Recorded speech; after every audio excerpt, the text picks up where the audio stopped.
The Late Night Alternative with Iain Lee on Talk Radio. We have ways of making you talk. With your incessant talking, you're becoming a pest. Funny. Yep. Funny, jabber, yep, funny, jabber, funny, yep, funny, jabber, funny.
What did he say? I think he said higher brains. That's you because you got glasses on! Oi! Well done, Alan. Well done. Good work. The weekend starts here, Bob. Yeah, weekend starts here. I sound quiet in my headphones. Do I sound quiet out there? Do I sound quiet to you? I sound quiet to you. I'm on maximum. I'm on maximum, and I sound quiet. I wonder why. Pourquoi y-a-t-il then said, oh. There's a bit of a delay on the YouTube. I couldn't give a stuff about that. Well, it's affecting the Periscope, isn't it? Well, deal with it. Deal with it, guys. It's a radio show. So what did you call in for, Alan? I want to know what the topic on this fine Friday night in May. The topics are, have you ever been to the Isle of Wight? Yes. What's the most tiredest you've ever been? I'm not usually a tidy person. Tired, you muppet! Oh, sorry. Well, I've had experience falling asleep on this show. And when have you ever stood up to a bully?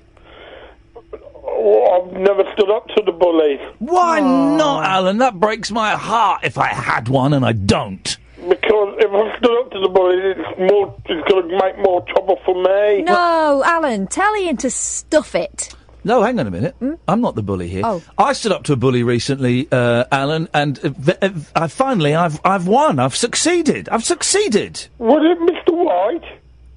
No, Matthew Wright. God, no, he's not a bully. He's just a prick. No, hang on a minute. I need to get a post-it note. Do not swear. Do not swear, even about Matthew Wright. We've got any post-it notes? Oh, Sam. No, Sam is in charge of post-it notes. I'm the obtainer of the post-it Catherine, notes. Post-it notes. They were down the side there. Yeah, they've gone. Oh, flipping it. Really? It's nothing sacred. So that's the show this evening, Alan. I got a feeling. that tonight's gonna be the best kind of night for dealing with the things that we thought we would never have to deal with. Yeah. It's gonna be one of those shows tonight, Alan. Yeah. Let me see. I'm trying to. I haven't got my hard drive with me. So Well, tomorrow night, Clark will make his return to television. who is? Jeremy Clark will make his return. Hang on a minute. Here we go. You ready, Alan? Who cares about that? I'll start. Yeah. Here we go. Girl, you really got me going. You got me so I don't know what I'm doing. Yours, Alan. Yeah, you really got me now.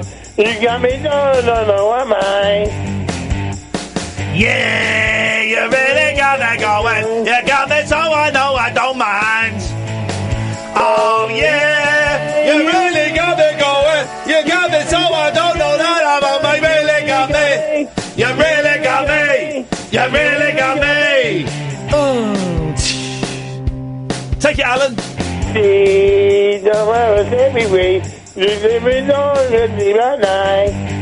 And again. Girl, you really got me now. You got me don't get me by night. Oh yeah, I see you got me now. You got me so I don't know what I'm doing. Na na na, yeah. You really got me now. You got me so I can't live my night. You really got me. You really got me. You really got me. Alan, play the guitar solo, buddy.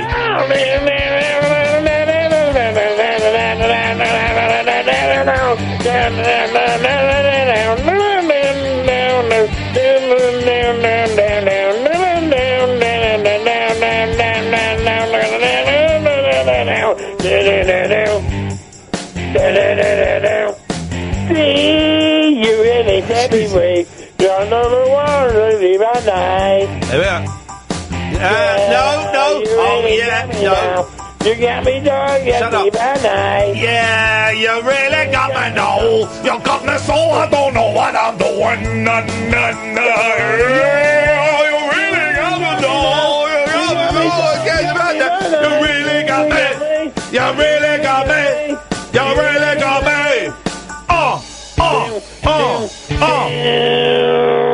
That was the Kinks. It was the Kinks and the song "You Really Got Me Now" by the Kinks.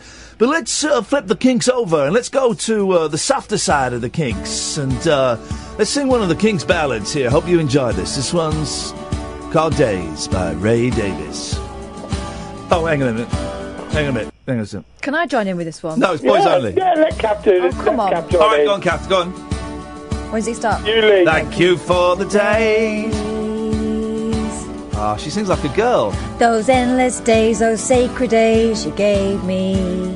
I'm thinking of the day. Oh, yes! Stewart in heaven! Those endless days, those sacred days you gave me. I bless the light. Bless the light. I bless the light that shines on you, believe me. But now you're gone. You're with me every single day, believe me. Days I remember all my life. Years when you can't say wrong from right. Don't get the love, but very soon I realize you love me. But it's alright, and I'm not frightened by the days, believe me. All together now. Days, Cat. I know. Each day, if just brings sorrow, let it wait. Okay. Right. Thank you for the day. Those endless days, those sacred days you gave me. I'm thinking of the day. I won't forget a single day, believe me. Here we go. Oh. Day I remember all my life. days when you can't see wrong No, I'm right. going to be honest. I don't think Days was working. I don't think. Oh, man. No, I don't think the guys want ballads. They want. What do they want? I tell you exactly what the guys want. The guys want. All day and all the night. They want some transgender rock before it was hit. Oh. Here we go. Oh, hang on a minute. It started there. Here we go. You know this one, Alan? It goes a little bit like this. No. I met her in a club down in Soho where they drink champagne and it tastes just like cherry cola. C-O-L-A cola. Catherine, you want to take it? Coco. She walked up to me and she asked me to dance. I asked her name and in a dark barn voice she said Lola. L-O-L-A? Lola. Lola. Alan, do you know this song well enough to take it? Yes. Get ready. I'm not the world's. I'm not around the shoulders of mine. Run the girl and she was my former Lola. Lola. Well, he's not dumb, but we can't understand a single word that he says. Sounds like he's got a dick in his mouth. D-I-C-K mouth. D-I-C-K mouth. Alan, you ready, buddy? Ready? Take it home, fella. Oh my God. Nope. The candlelight. She picked me up and sat me on a knee and said, little boy, won't you come home with me? I'm not the world's most passionate guy, but when I looked in her eyes, well, I almost fell for my Lola. La la la la la la. La la la la la.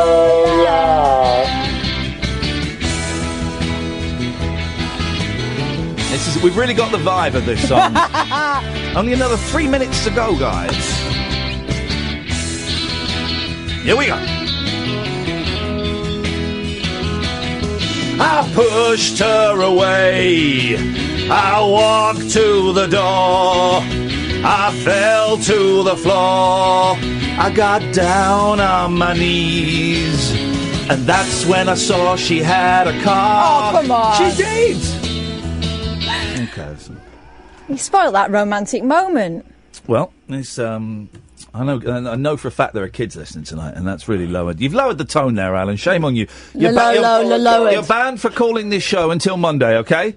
Oh, I apologise. There we go. Thank you very much indeed. It's going to be one of those shows, guys. 03444991000, the late night alternative on Talk Radio. It's electric, it's eclectic, it's always rule-free. It's the late night alternative with that man, Iain Lee.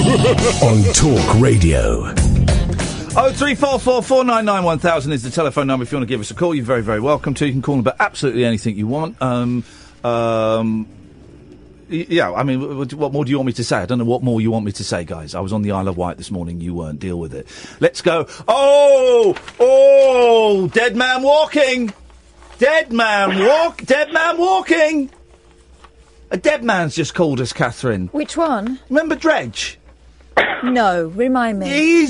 He was quite nice to us until he said that we liked him.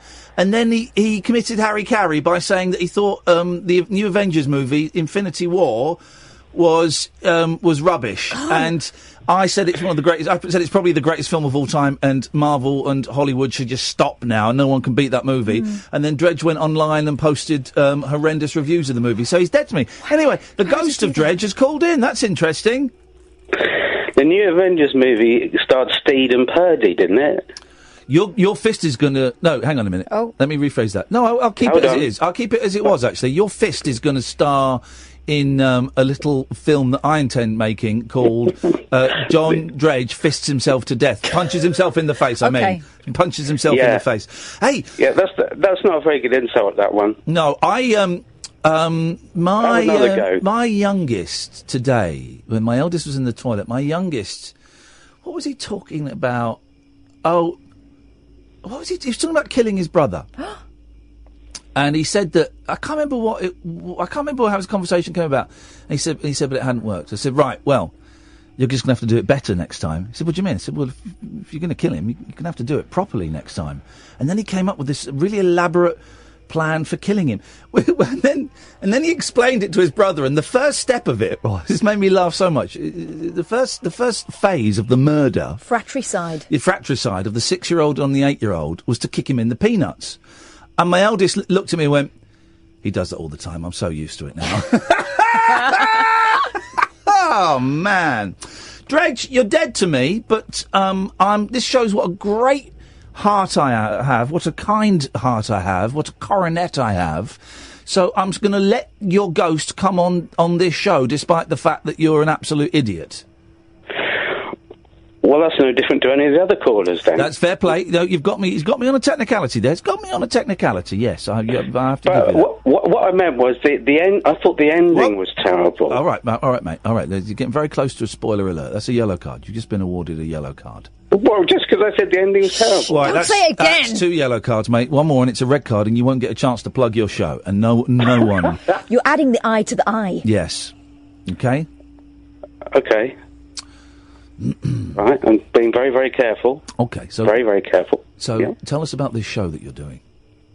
Oh, thank you very much. Yeah, well, it's in... have you ever heard of the Cavendish Arms in Stockwell? Yeah, I have, actually. No. I have. Okay. Yeah, it's a famous Have venue. you? Yeah, of course I have. Is it? Isn't it? That's not... Well, yeah, it is, actually. Yeah, it's a famous venue. Famous venue. All the great stars have played there. Yep. Barry Cryer, Bernard Cribbins. And I'm on Monday, on Bank Holiday Monday, at 6 o'clock. 6 o'clock, doing a silly hour, which is sort of like a live radio show, but with an audience sat in front. Okay, so you're stealing... It's going to be fun. Stealing the rabbit What hole. are you calling it? The hair hole? The wabbit hole. The what hole? Hello?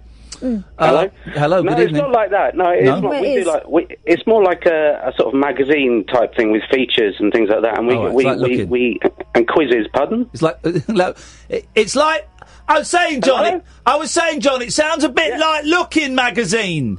Is it? Very, very similar to that, except funnier and more free. Oh, the kids will love that. The kids love Looking magazine.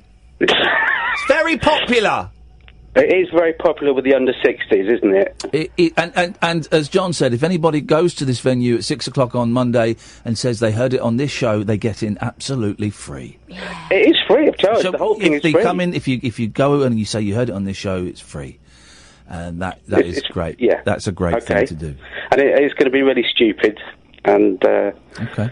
Yeah, no, we're in the same genre as you, but we're not exactly the same as you, but we're definitely in the same genre. You see? Dredge, say hello to George. Hey. Hello, Dredge. Hello, George. Nice to speak to you. Speak to you. Nice. Yeah, well, thank you, Ian. I've enjoyed listening to the singing voices of Iain and Katherine. I think you're the one. I think you should form your own band. Have you ever been in a band? Ian? I have been in a band. But I'm the bass player. I've been the bass player and backing vocals. But we do need a bass player, but it's not going to be you, Ian. No, you're correct. I think you should be leading a band singing, Ian. Why is he obsessed with you singing? I like his voice. Yeah, You've never heard? Oh, yeah, I suppose you have heard it. Don't be peevish, Dred. You're casting aspersions, and we can all see it. Well, I will cast my aspersions somewhere else. Yes. Please. And George, what have you got to tell us? I have a name title for the band I'd like you to lead. Golden Wonder? No, the City Zens. Oh. What do you think? City. Oh, I get it. City Zens. Yes. Yeah, I like that. Yeah, could you become a Wonder Party band? I think I could. I think it could be marvellous. Me and my mate Scott Balcony, he's very talented on the old guitar. He can start strumming, I can start strumming, and we can start singing, and it'll have quite a country twang to it, George. I hope that's okay. Well, I would initially love you to do a version of the We Are the Music Makers song, and then... You know the chord to that song? You know the chord to that song. I don't think it matters. No, it's a free-form song that anyone can play and sing. You've got to get the words right, but yeah, we can do that. We can do that, George. Yeah? Yeah, man. And then we're setting up a site for the different bands' versions of the song, and people will be able to pay £3.33 and join the City's End's Wonder Party Band, in your case. Yeah. Yeah? Do I make money from this? I want to make money. Well, it's £3.33 a time. Hey, that'll do me. For people to join your party. That will do me. Brilliant. No, I'm in a band. If you're interested, George, I know you're not, but of course I am. You could do a version of the We Are the Music Makers. We come from down your way and we can play. What can you play? Pick up, low. No, that's not the lyrics. No. Rabbit. The lyrics on, if you Google YouTube, We Are the Music Makers, Ben Real, yes. R-W-E-L. Yep. There's a version that we did at the Map venue. Yeah, we played it. Where's your memory gone? We played it on air. Right. Yeah. Well, I'm saying, so do your own version of that track, and let's start to make news together. So what are you putting out a compilation album of all these bands, but it's just the same song? Oh, that's a good idea for an album, isn't it? Could do that. That's a really good idea for an album, right? All different bands doing the same song. Doing the same song. Mm-hmm. That must have been done before. That no, must I have don't been think done. so. John. Have you ever heard a James Blunt album? Hey! I got a Semi by the Sea once. That's a different story. But luckily, I've never heard a James Blunt album. But you've got a record label, haven't you, Ian? Yes, but it's very specific. It's only for Monkeys related releases, I'm afraid. Only good ones. Shut up, Catherine. It's only for Monkeys related releases, I'm afraid, George. I don't understand that. It's only for releases that are related to the pop group The Monkeys. Oh, right. Yeah, it's very specific, very niche. George didn't understand you there. Yeah, that's why I explained it. Oh, now I understand it. Yeah. He understands it now, Dredge. Dredge's got it now, because I explained. He asked, he didn't understand it, I explained it, and he got it. And now he got it, yeah. But your label could take on all the Wonder Party bands, and they're going to be hundreds of Wonder Party bands. They couldn't. No, they couldn't. Trust me, I couldn't get past my partner Glenn. He's very stiff on things like that. But Scott has just tweeted me, Rainbow George, you, me, the Plinths. That's your band. This is it. This is the big one. We're in, George. The Plinth Wonder Party band? The Plinths are Dredge's band. Good. Dredge sings like a beautiful girl. That's fine. No, it is fine. It's like a castrato. Yeah, well, just do a version of the We Are the Music Makers, or all on the same album. Yep. Yeah. Released on Not My Record label, and it will on the Not Ian's record label. Do you know it's really expensive to put records out? Who'd have thought? Maybe one day we'll make money. George, it's going to happen, brother. Thank you for that. All the best. Take care, mate. Have a nice weekend. Dredge? Hello? You're dead to me. 03444991000. This is the late night alternative on Talk Radio.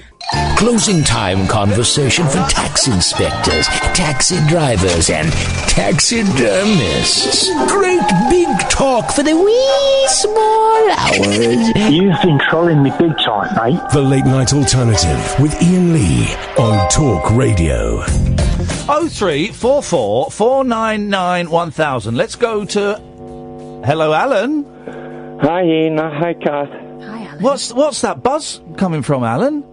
I don't know. It's from my laptop. I'm sitting next to my laptop. Is there any way you could sit away from you could move the phone away from the laptop? Well, I could switch the laptop off. There we go. Let's see if that does it. That's pretty powerful. See if I can do it with one hand. Have you only got one hand? I'm sorry, I didn't realise. Hand. I didn't realise you were disabled. I'm sorry. No, I mean, I've got the phone in my other hand. Oh, right, sorry. Oh, God, that was awkward. Okay. Luckily, I was not disabled enough to... well, have you turned it off? Yeah, it's off. Well, the buzz is still there. Can you not hear that? I can hear it, yeah, I can. It's definitely coming from my end. Yeah, well... Hang on a minute. Hang on a minute. The expression. I think all I wanted to do was phone in and congratulate you on a brilliant start to the show. It was amazing. And put an end to that brilliant start of the show with your awful line.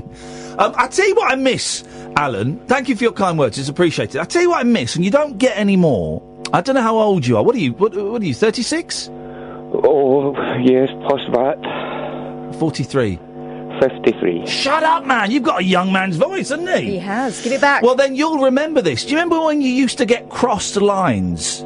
Yeah, I do, yeah. Oh, mate, that was they seemed to stop sort of in the mid to late 80s, where you'd be on the phone and then you could hear another conversation going on. And as a kid, it was the most exciting thing in the world, a crossed line. Yeah, it was. I remember it well. Oh, they should, if Apple have got any sense, they'll invent an app that allows you to have a crossed line. Yeah. Sounds like you're losing the will to live. You've not unplugged a life support machine or something, have you, to make this phone call? No, not today. All right. Enough today. All right. Nice one, Alan. Well, thank you for that, mate. No problem. Thank you. Thanks for being a good sport. Cheers. Ta-ta. Let's go to Gatford. What's the name of this the radio station again? It's called Talk Radio. Yet at the beginning of this show, I heard not a lot of talking and plenty of singing. Well, yes. Your point is thus. It's not called Sing Radio. Well, is it? okay. Well, what's okay? Well, Capital Radio isn't called Crap Pop Radio. In my household, Heart isn't called Lame Presenter Radio. You know, ours is at least vaguely relevant to the content of the shows. LBC isn't called Twat. London's biggest chitty chat. Well, yeah, I'm just saying, I don't turn on my radio at 10 o'clock to hear Alan Caddick murdering songs. Oh, I forgot. Is this radio station called Gatford Comes Up and Completely Poops the Party? Well, no, Gatford, listen, Gatford, when you turn on your radio station on Monday night, and I really do appreciate the feedback, actually, no, it's good, yeah. No, genuinely, I do. I do appreciate the feedback, and I will be taking it on board. And so when you turn on the radio on Monday night at 10 o'clock, you will not hear Alan Caddick murdering songs. Instead, what you will hear is me murdering you.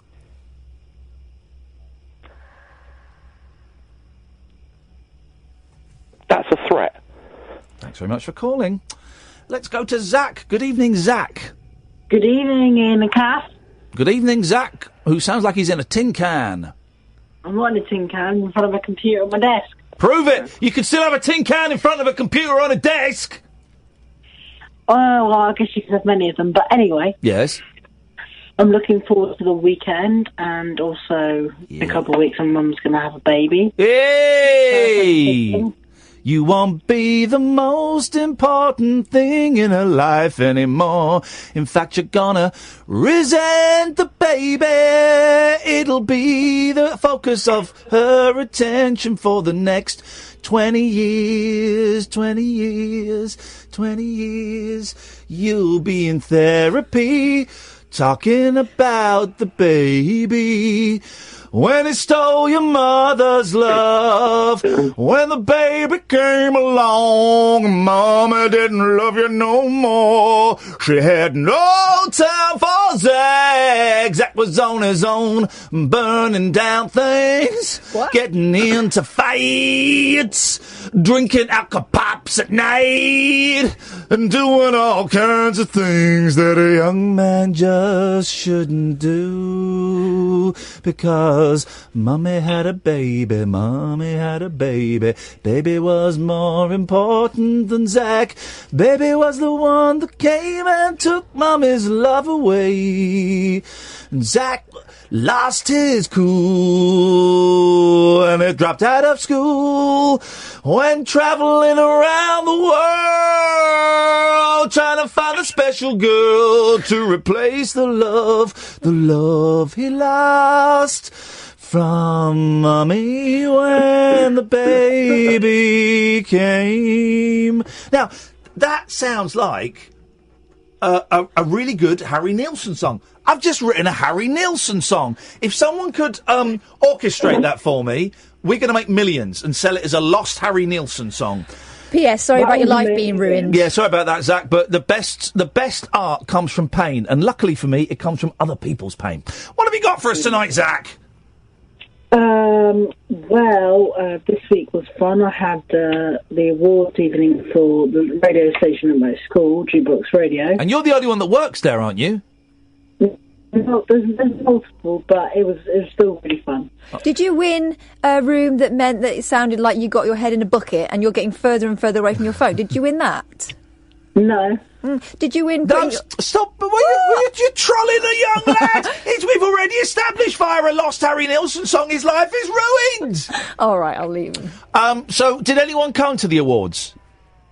Yeah, but the funniest bit of it, when they were announcing the people that were at the awards, yeah, they announced all the people that weren't there accidentally before the people that were there. Oh, man. Quado. So what did you win, man? There were more people that weren't there. Of course. Well, the cool kids don't turn up to award ceremonies. I'm at all of them, but the cool kids don't go. What did you win? Oh, I only won a certificate. I didn't win one of the best. Oh, I've won trophies. Yeah. I've won trophies. Best speech presenter at the Arias. I won a Gillard. Best personality presenter. It's BBC Local Radio. A bit poxy, that one. I won a Sony Best Breakfast Show for under 10 million. And I won a certificate for doing good interviews, but I couldn't give a stuff about that. You also won humblest humble person in the world ever. I'm the most humble person I know. Tonight is just brilliant, isn't it? It really is, Zach, and thank you very much for your input. We're rattling through these calls, and do you know what? Thank God. Let's go to Scott. How are you? I'm doing very well, Scott. How are you doing, mate? Not great. I need a bit of advice. Not great? Well, you need a bit of advice. Well, Scott, I don't know if you know this. You have come to the right place. I give good advice. My sister, she lives in Sydney, yeah? Yeah. And she got a few issues at the minute, a few problems. Yeah. Right, and let's see. I feel like I need to go out and see her. Yeah. Yeah. But where she lives, not very accessible. And obviously, I've been there a few times before. Yeah. When you say where she lives is not accessible, is it like the area of town or the part of the country, or is it the building? To get into the house, right, you've got to go up a flight of stairs. Uh-oh, here we go, yeah. Right? Yeah. And then you've got a bedroom at the bottom where I stay. And then you get upstairs. Oh, she got one of those houses that's up, those places upside down. Yeah. It's upside down.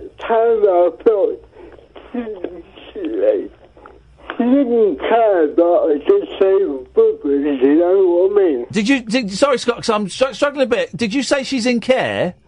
Yeah, right. No, she didn't care. She didn't care, sorry, right. And I'm guessing that you don't do too well on the stairs? Oh, yeah. Yeah, right, okay. Sorry, I'm a bit nervous. No, you're sounding great, mate. I'm in a wheelchair. Oh, right. Well, their wheelchairs don't do too great upstairs. I know that from experience, right? But when I do go there, yeah, she hires another chair so that I can crawl upstairs. Okay, right. So you park at the bottom of the stairs. You park at the bottom of the stairs and crawl up the stairs, and she's got one at the top of the stairs. Yeah. Right. Okay. So. Right. No. I can do that. Yeah. You know what I mean? No problem. Yeah, it's like you're climbing Everest, isn't it? Right. At the minute, what do I say? Right. She's just been diagnosed with cancer. She's been diagnosed with cancer? Yeah. Oh, blimey. Nephew, right, has just been diagnosed with I'm diagnosed. That's all right, mate. Don't you take your time, Scott. We're here till 1. Go on, you take your time, fella. Not autism. You know where you get fixed? Epilepsy. Epilepsy. So your nephew's got epilepsy. Sorry. That's all right. So your sister's got cancer, and your nephew's got epilepsy. Yeah, but like my sister called my nephew's teacher. Yeah, she goes, look, you know, he got epilepsy, blah blah blah. Yeah. Like if he needs to sit down, let him sit down. Because obviously they do a lot of outdoor sports like that, yeah? They do a lot of what? Sorry, Scott, I missed that last bit. Outdoor sports. Outdoor sports, okay, yeah. Right? Yeah. And then you never get the next bit, yeah? Right. The day after, right? The day after she told the teacher this, yeah? She turned on the telly, yeah? Yeah. Yeah. I'm listening. I'm listening. Yeah. Yeah. The teacher is all over the news, yeah? He's been just for being a pedophile. Hang on a minute. I missed a little bit of that. Who's been done for being a paedophile? The teacher. Oh, God. What, of your nephew? Yeah. Oh, flipping heck. Right. So... But he's been caught. He's been arrested, has he? He's been arrested, the teacher. Yeah. All right. That's good. That's good. It's been that bad. He hasn't got bail.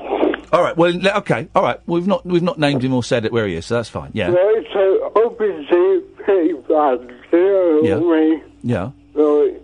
And I'm sitting there thinking, well, I need to go there. My sister. So she's ill and she's worried. She's worried about this whole paedophile teacher thing as well. Oh yeah, of course she is. Of course she is. Oh no, of course she is. Yeah, So what, Scott? So what's the problem? But listen. Yeah. Right. If I go out there, right,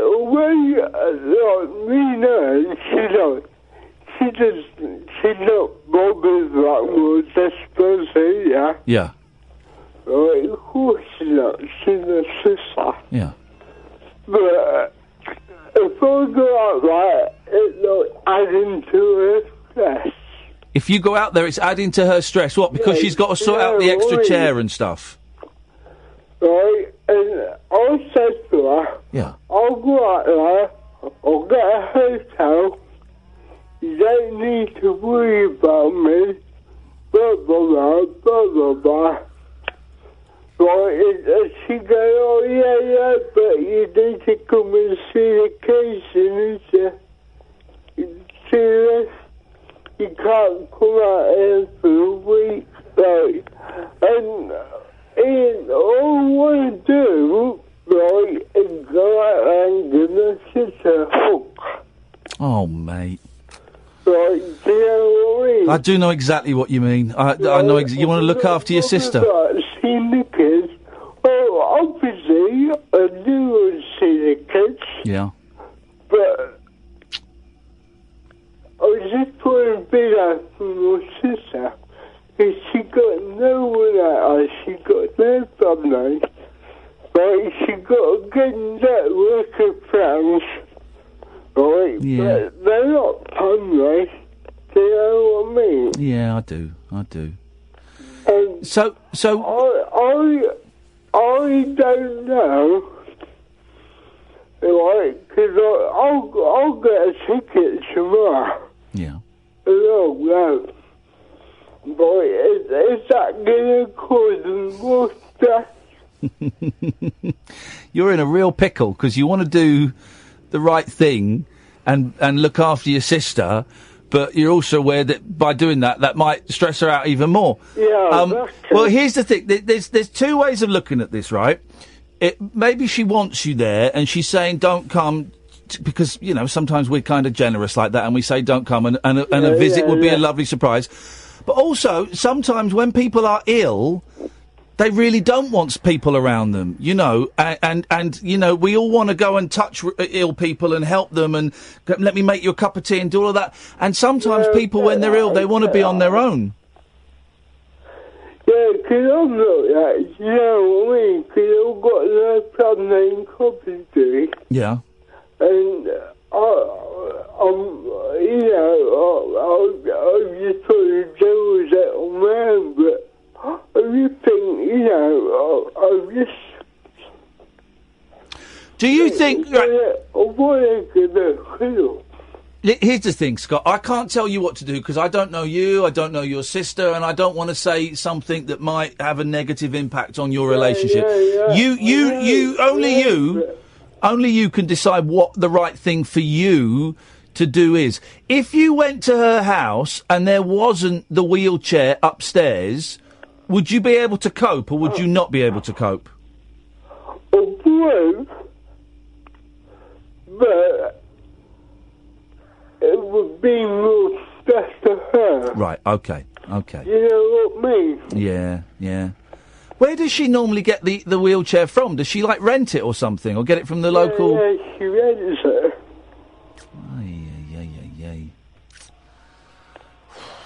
Scott's come to me for advice. And I don't know what... I spent a lot of days at a hotel. Yeah. Yeah, you get a babysitter for like 2-4 nights a week. I'll come there for a week. Yeah. I'm not bothered. I just put a supporter. Well, Scott, how can you can afford a hotel? Can you? Not really. Oh. I could buy, really.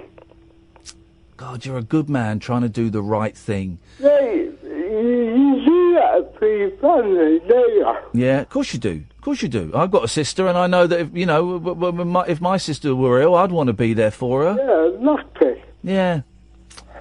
And I've got a really good mate, and he goes, look, mate, if you need to really do it, and really say, you know what I mean?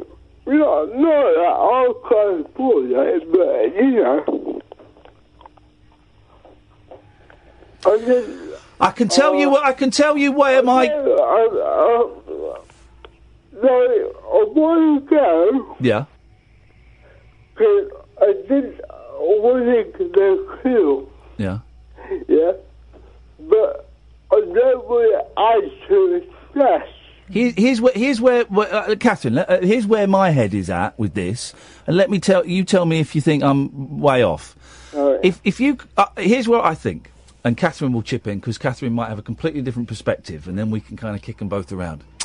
If your sister's got if my sister had cancer, and I would want to be there with her, you know, for as little or as much as possible.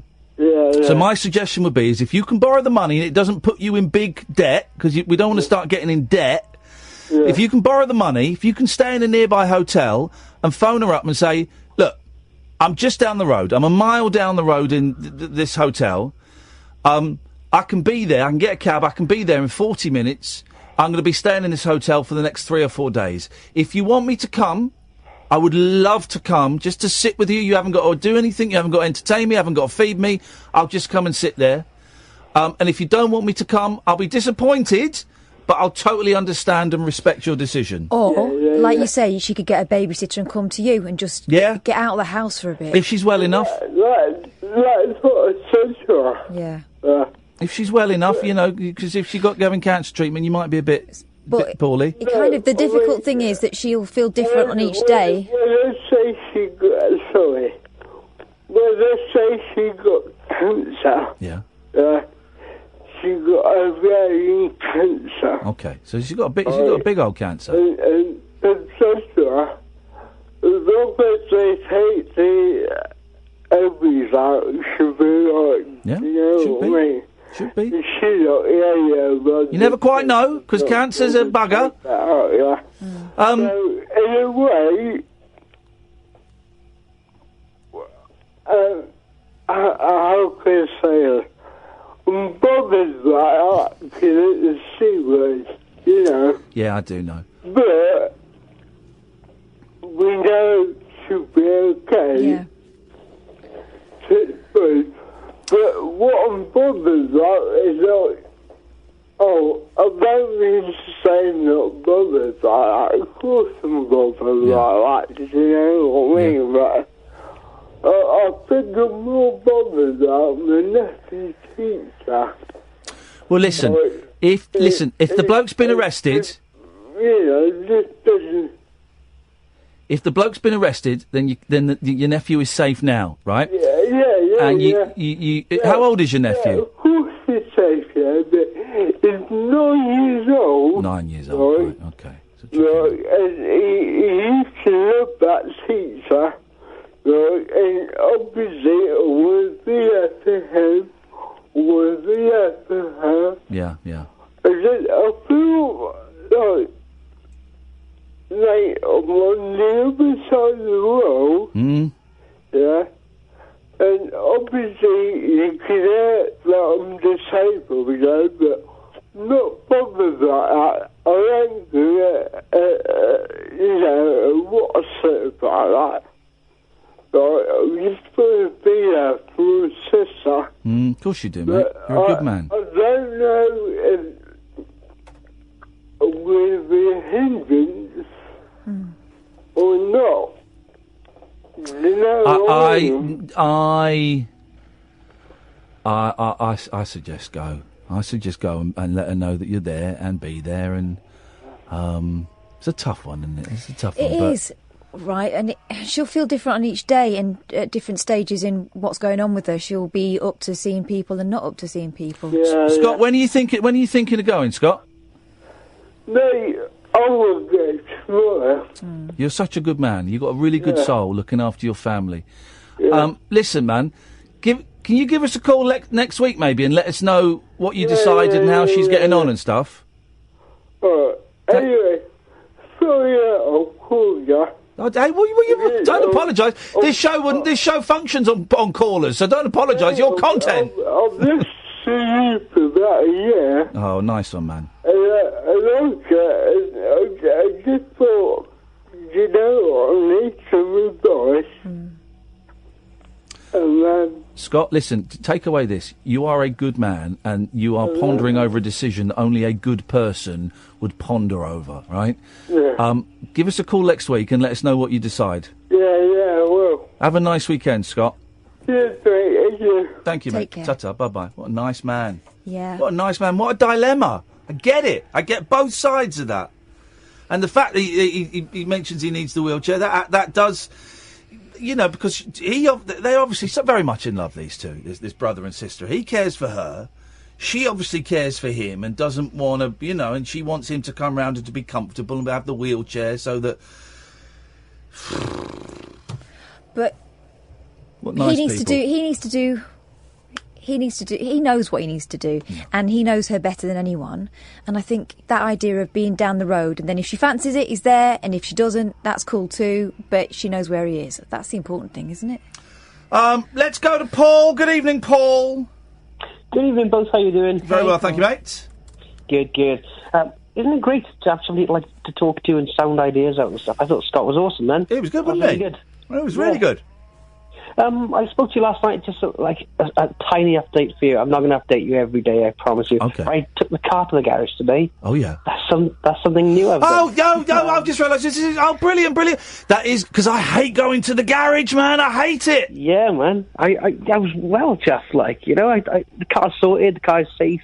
Do you know what I've done? I've done this twice. Instead of taking my car to get it fixed, I've gone and bought a new car. I've done that twice. I've done it because the stress of going to a garage and thinking I'm going to get ripped up. I bought a new car. So well done, you, Paul. That's brilliant work. Yeah, I'm chuffed a bit. I'm not going to keep you. I'm going to let you enjoy the show. Thanks very much for everything this week. Nice and one, have a good weekend. Thank you, Paul. Ta-ta. Let's go to Ian. Good evening, Ian. Good evening. Good evening. Hello. Hello there. Yes, welcome. You're on the air. Yeah, we got it. I was just phoning up to say about the knobhead that phoned up earlier about the start of your show. Oh, yeah, yes. Yes. Yeah, I actually thought, don't get me wrong, for some reason I love to hate you. Really love to hate you. You're like the most irritating man, but you're addictive. Yeah, it's true. It's weird. It's true, he's very Hang on a minute, Catherine. This guy's obviously a lunatic. Don't start agreeing with this numpty. Yes, Ian. I take that as a compliment. Thank you. Yeah, no, you should. I thought it was a good way to start the show, and I think there should be. I think you should make it a weekly thing. And do you think? Can I ask you this, Ian? I notice you spell your name wrong. Do you think? Do you think I've got a good voice? Could I make it in show business? Can you make it in show business? Yeah, on the West End stage or Broadway. No. You probably could because of your name, but it's not going to go much further than that, is it? You're not going to get no number ones. Oh, I think he could be the next Wagner. That's a good one. Ian, so how long? Because I get the thing about listening to people that irritate me. I really, really do. How long you been listening to this for? Pretty much from probably around about September, November last Oh, okay. So before the jungle. All right. Well, I will do my best, Ian, to irritate you even more from now on. Oh, that would be good, because you irritated me on the jungle as well. Yeah, well, brilliant. And, but... Yeah. You're addictive. You sort of... I listened because of the jungle, because of your whole thing. It obviously works. Yeah, you love me. You love it. Hey, Ian, I'm going to irritate you. I'm going to irritate you even more now by cutting you off. Great. There we go. What a loser. Oh, see, I get that thing of listening to people that irritate you. I really do. 0344 499 1000. What a cracking first hour of radio. This is the Late Night Alternative on Talk Radio. The Late Night Alternative with Iain Lee on Talk Radio. We have ways of making you talk.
do drugs, kids, because that's what the end of your songs will sound like, unfortunately. 0344 499 1000. A burger van boss has been blasted for hiring a dwarf to promote his food. At first, you think, what's the problem with that? We read on. Peter Gallagher asked 4'7" pal Sean Clark. That's a tall one for you. You'd have to stand on a box to kiss him, wouldn't you, Kath? Asked 4'7" pal Sean Clark to dress up and walk about in a sandwich board in Storey, Kent. Burger Lips customers get 10% off if they spot the midget. Burger Lips snack bar located in the Range car park. I think any restaurant that's located in a car park, for me, it's just the best eats. It's the best eats. Mention the midget for 10% off. Campaigners said it ridicules dwarfism. Yeah. I don't think we use the word midget anymore, do we? No, you can't do that. It is like... yeah, it's like so many other words we don't use. Spot the fag for 10% off. Outrageous. It is terrible. I mean, that is... But hey, guys, it's got us talking about Burger Lips. We all now know there's a place called Storey, and the Burger Lips is situated in a car park. And as I've said it before, the restaurants in car parks, the best eats. The best eats ever. What the hell has happened to Simon Cowell's face? It's got rather puffed up, hasn't it, since he fell down the stairs? Limmy on Twitter is obsessed with it. Obsessed with it. He's come up with all kinds of theories. Even David Walliams was poking fun at him yesterday on Twitter.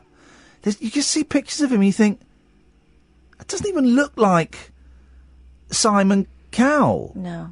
I mean, has he had work done? Here's something.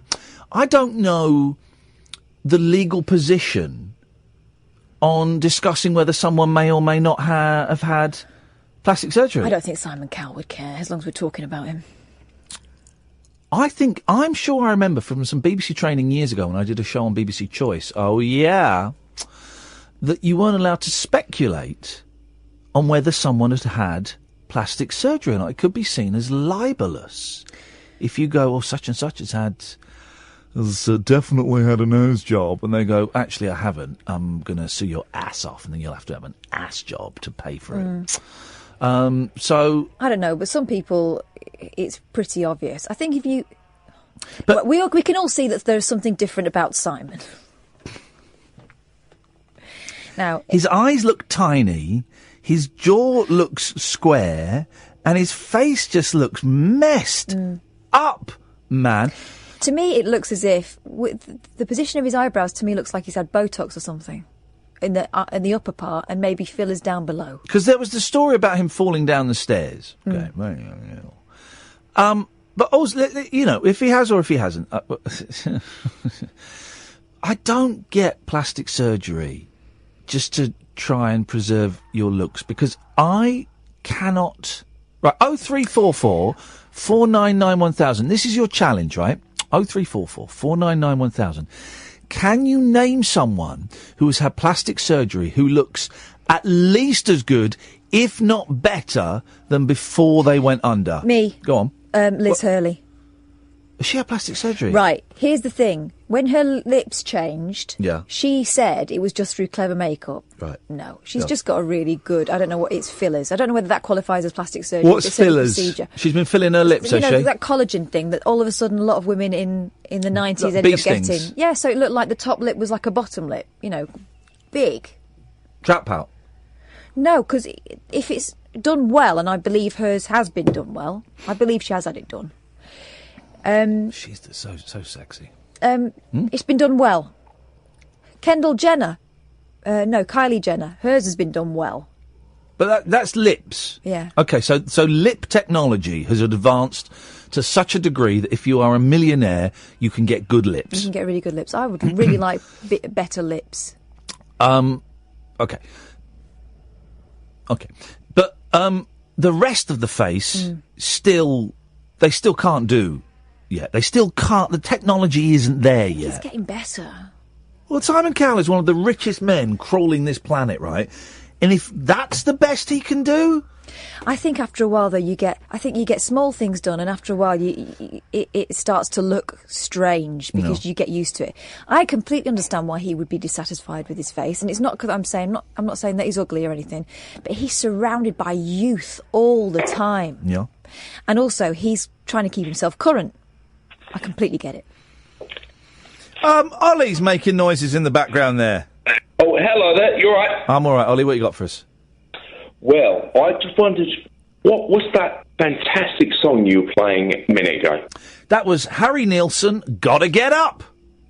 That was brilliant. I can so understand why John Lennon likes him. Yeah, Nilsson's good, and I got a Nilsson box set ages ago and only did the first couple of albums, then didn't go back in, and maybe I should dive back in. Because his voice, before he ruined it with cocaine and brandy, he had the voice of a 12-year-old boy. I'll find something in a minute where he's doing all the vocals together. His voice is sweet as F, man. I just remember him from Embarrassing Only from the one Without You. So, are you on speakerphone? Yeah, sorry. Is that bad? It's terrible. Oh, sorry. 1 minute. Okay, is that better? Yeah, of course it is, because you're not on speakerphone. Okay, sorry. Yeah, that's okay. That's right. Mm-hmm. He did that song Without You, didn't he? Who did? Nilsson. Nilsson did, yes. Yeah. That was his lovely voice. He didn't write it. He didn't write it, though. Oh, he wrote that last one. He wrote that last one. He's a brilliant songwriter. He didn't write the biggest hits. He didn't write Without You. That was Fred Neil, I think. No, Fred Neil wrote Everybody's Talking. Maybe no, he didn't write Without. Maybe he did write Without You. Are you sure? He did write. He didn't write Everybody's Talking. That was Fred Neil. Mm-hmm. I can't live if live. Badfinger did it. No, it's a Badfinger song. It's a Badfinger song. Produced by McCartney. Badfinger, wasn't it? Some of it was. Yeah, but Without You is a Badfinger song, and that wasn't written by Nilsson. Yes, I'm correct on that. No, fair enough. Can I also mention well, not a big up, but a recognition of Sturry? Oh, Sturry, yes, home of... I used to live in Whitstable, which is down the road from there. Yeah, I know Whitstable, yeah. And the Sturry was like just a bus stop on the way to Canterbury. Oh, it's quite common there, isn't it? So they would love them. They would love a midget in a sandwich board. Don't you start saying that word. What? Sandwich board? No. That's what it was. That's what they call it. I'm not going to say midget. That's appalling. Stop it. But that's what they would love it there. They'd think that was a little bit of saucy fun. Excuse me, Alexa off. Alexa on. Alexa. No, because I'll burn my food. What? I'll burn my food if Alexa's on again. Okay. If it's set. Anyway, Okay. Well, thanks for anything else. No, not at all. Thank you very much. Let's go to Alistair. Good evening, Alistair. Oh. Sorry? Sorry, I just turned my speakerphone off, Ian. You guys. Come on, Alistair, what you got for us tonight? Well, I really enjoyed last night with Katie on the show. She was good, wasn't she? She asked for your phone number, by the way. Who did? Katie asked for your phone number. No. But, anyway, he gave me an idea for the show. Okay, here we go. This is what we need. Yes, input. Well, what do you guys say? By the way, evening, Kath. Yep. What would you say to having, because obviously you have guests from time to time, having one of your callers be a special guest for 15 minutes in the studio? What do you mean? Well, in the studio? No. What? In the studio? Why? Well, it added a new dimension. Oh, it wouldn't. It would be boring. Well, listen, we've had guests in the studio before, the callers in the studio before. We've had, we did a show once where we had, for each hour, it was one caller per hour. All right. And, but it's a long way to come for just 15 minutes in the studio. I'd come. I know, I know. And I kind of got that's what you were angling for. And that's why we're emphatically saying no. Fair enough. But well done for having a go. Well done for having a go, Alistair, but no. But thanks. Cheers. Ta-ta. A broken man. Basically, here's a feature. I come and sit in your studio for 15 minutes. Nah, that's not going to happen. That's not going to happen, mate. Not a chance. Not a chance. 0344 499 1000 is the telephone number. This is the late night alternative. The switchboard is empty, guys. It's empty. You can call in about absolutely anything you want. This is the late night alternative with Iain and Kath on Talk Radio. Neon lit night talk for torch singers, trolley dollies, and train wrecks like me. Never know just where the conversation will take you. What I'm going to say sounds ridiculous. The late night alternative with Iain Lee on Talk Radio. 0344 499 1000. Can we try a Harry Nilsson song? There's some really good Harry Nilsson songs where he does all the harmonies, and when he was his early records, he sings like a girl, like, basically. And I can't find one, so I've just been googling obscure Harry Nilsson songs, and this. Can we just give this 30 seconds and see if this is any good? I don't know this one. Hang on a second.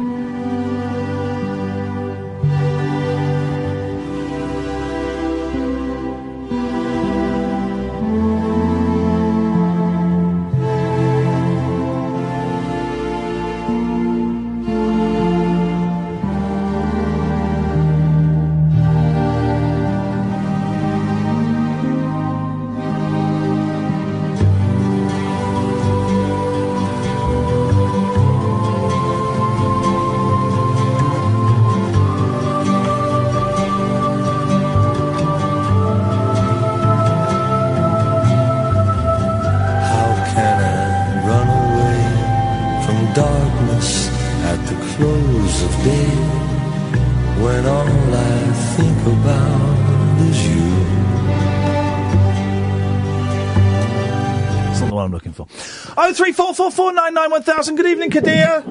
How you doing, Ian? Very well, thank you, Kadir.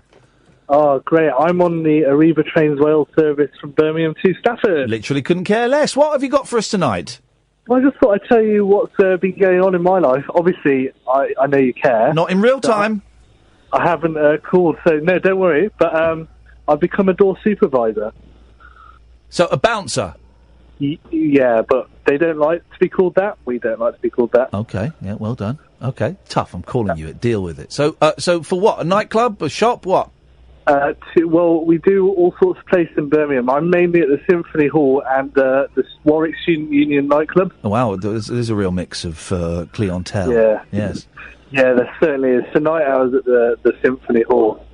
They had a couple of singers on singing some of the hits from the musicals. Get Rowdy did it. Well, there was a first aid incident at the end, but I was just on bag checks, really, looking in people's bags. It was the brown acid. They were taking the brown acid, guys. Might have, and chap fell down the stairs at the end, but he's all right, to anyone concerned. That's a great story. Absolutely fine now. Beautiful. The trouble really happens at the Student Union nightclub. Oh, I imagine. Yes. I was there yesterday, actually, and a guy. We closed the toilet inside the main hall, and a guy started yelling to us about how we have to legally provide one, so he pissed up the wall in protest. Well, could have been worse. I kicked him out, and then he started trying to punch the other guy. So he's been he's been banned from the library and the student union for the rest of the year, which isn't good because it's exam season. Wow. What, you can't use the library? No, you can't use any of the sort of University of Warwick facilities the rest of the year. But they can't chuck him out of the university because it's dollar. Yeah, but they also are preventing him from learning. Yeah, well, that's tough because if they kick him off the course, they lose the money, and he could potentially sue them as well. This is the whole thing about universities now, is you can't kick people off courses because you lose money, and they can sue you because they are employing you. The students are employing the universities. But surely he'd have grounds to sue for being prevented from using the facilities. Sorry, well, Kadir, it's too noisy, so I'm going to cut you off. Bye-bye. There we go. Why was he phoning in to tell us about his boring job? Well, an outraged job seeker thought Flash was a cleaning product until she saw an advert requiring her to strip off and mop floors for clients. To make it worse, the opening with Fantasy Cleans was posted on government website Universal Job Match. The woman in her 30s from Yorkshire who asked not to be named said she was embarrassed and distressed. It's these nudie cleaners. So they don't have to be nudie, because I've got a little clip of the advert here. Look. It's quite cheap. Fully clothed cleaning. If it's cheaper than the one I'm already employing, I'll have them. Cleaning and ironing by a fully clothed fantasy cleans girl or guy. You can request what items you want them to wear, such as tight leggings, crop top, casual wear, etc. You can also choose to be fully clothed or naked. I will be. £20 booking fee, £25 for the first hour, £20 thereafter. Oh no, that's more expensive than mine. Right. Well, then there's this option. Choose a fantasy cleans girl to clean wearing a fantasy costume of your choice, such as a nurse, schoolgirl, or French maid. Whatever your fantasy outfit may be, get in touch. You can also choose to be fully clothed or naked. £25 booking fee, £30 for the first hour, £25 thereafter. So what they're saying is... How many hours is she going to be there cleaning? About 3 minutes. But that's what it's for. If you're going to be naked and you've got a sexy French maid or a sexy schoolgirl or a sexy nurse reaching up there and bending down there, that's so that... Have I got this wrong? That's so that the person watching can masturbate. I would think so. Isn't it? Clean that up. Oh, dirty, God. Dirty sod. The woman said, I thought that sort of attitude of objectification of women was in the past. The Fantasy Cleans job ad, marked Cleaners with a Difference, offers workers between £25 and £50 an hour. On the company's website, under a picture of a blonde woman on the floor holding a brush... She's not cleaning. What's she holding it with? And wearing lingerie and rubber gloves. Look at that lady. That lady's not cleaning. She, in the words of Kim and Aggie, scrub it, don't tickle it, dear. No. She's never going to get that grouting clean. No. She's using the brush that you'd use in the sink. I know, silly. On the floor. She's got completely the wrong tool, though. No. Also, is there someone that accompanies them? Because that's quite dangerous. If really they are going to clean. Clients who pay up to £100 an hour are told, sit back while they do all the dirty work. We are happy to assist you with any requests. Successful job applicants are told that could mean being asked to dress up in outfits of the client's choice, which may be fully clothed in lingerie or naked. They are also warned clients might choose to be naked during 9 a.m. to 5:30 p.m. slots, Monday to Friday, and by special appointment at weekends. When the shocked job seeker told her MP what she was being offered via the government job site, Labour's Naz Shah said, "My staff were absolutely appalled." The site enables Job Centre Plus staff to monitor claimant search for work. Oh, flipping heck. They monitor claimant search for work. Well, when I was signing on, it was every fortnight, and you had to go in and show that, all you had to do was just a list of the companies that you'd applied to. So, like, the morning of the thing, you just write down in the little green book and take it in. Now they monitor it online. It's probably because of people like me. Probably, yeah. Yeah, that would explains it. The job advert read, Fantasy Cleans wants bubbly, chatty and friendly house-proud girls and guys to work on a self-employed basis. We look for all ages, 21 plus, shapes, sizes and nationalities. I could do this. Cleaning? I could do cleaning. Naked, showing off my ass. God, I don't even do my own cleaning. You must be comfortable being naked around people, including other Fantasy Cleans girls and guys and clients. Body confidence is a must. Must be able to clean and iron to a good standard. Right, okay. I can do that. Cleaners do not have to provide products, but they are told bring a smile, a pair of gloves and footwear. The company claims it will be expanding to other areas of the UK. It promises clients to make cleaning an enjoyable and voyeuristic experience, not a chore. Here's the thing, right? I haven't got a cleaner now, but I can see myself getting one. But I know Katherine does this. When my cleaner used to come when I lived in London, I would leave the flat. Yeah. And I'd do the same with this. I would pay for a sexy schoolgirl or a sexy woman in lingerie to come around and clean. And I'd make sure I left half an hour before she came round and wouldn't go back until an hour after she'd gone. Because I'd be too embarrassed. I don't understand. I just don't understand what the dressing up's about. Well, Come on, man. You know exactly what it's about. Customers can pay for female... What are they doing for £100, though? Customers can pay for female or male cleaners, clothed or fully naked, or 2 cleaners together with hourly rates of £25 to £100. It adds, please note, we do not offer any services of a sexual nature. The universal job match site is being replaced in 2 weeks by a new service called Find a Job. You know. People got to work. People got to work. People got to earn money. People got to clean their houses. People got to watch naked people. People got to people. That's what I say. People got to people, Catherine. Do you not agree with that? Naked people bent over your bath, scrubbing your plug hole. You scrub their plug hole. Exactly, flipping it. 0344 499 1000. This is the late night naked alternative on Talk Radio. Whispering lunar incantations for cross parents, cross dressers. Yeah, did you know this about me? And cross rail workers. Steel and polycarbonate. The late night alternative with Iain Lee. I've got a very poor internet connection. On Talk Radio. 0344 499 1000 is the telephone number if you want to give us a call. Best gig you've ever been to? Best gig? Oh, that Bare Naked Ladies one where you had to stand in the cupboard. Oh, yeah, well, we went to a private Bare Naked Ladies show, just me and Kath and some cameramen. Or the Stephen Page one at City Winery. Yeah, well, that was good. That was a good one, yeah. Or Chaz and David, I mean, that was a belting gig. I would have to say, seeing the Monkees with Mike Nesmith in America, that was pretty amazing.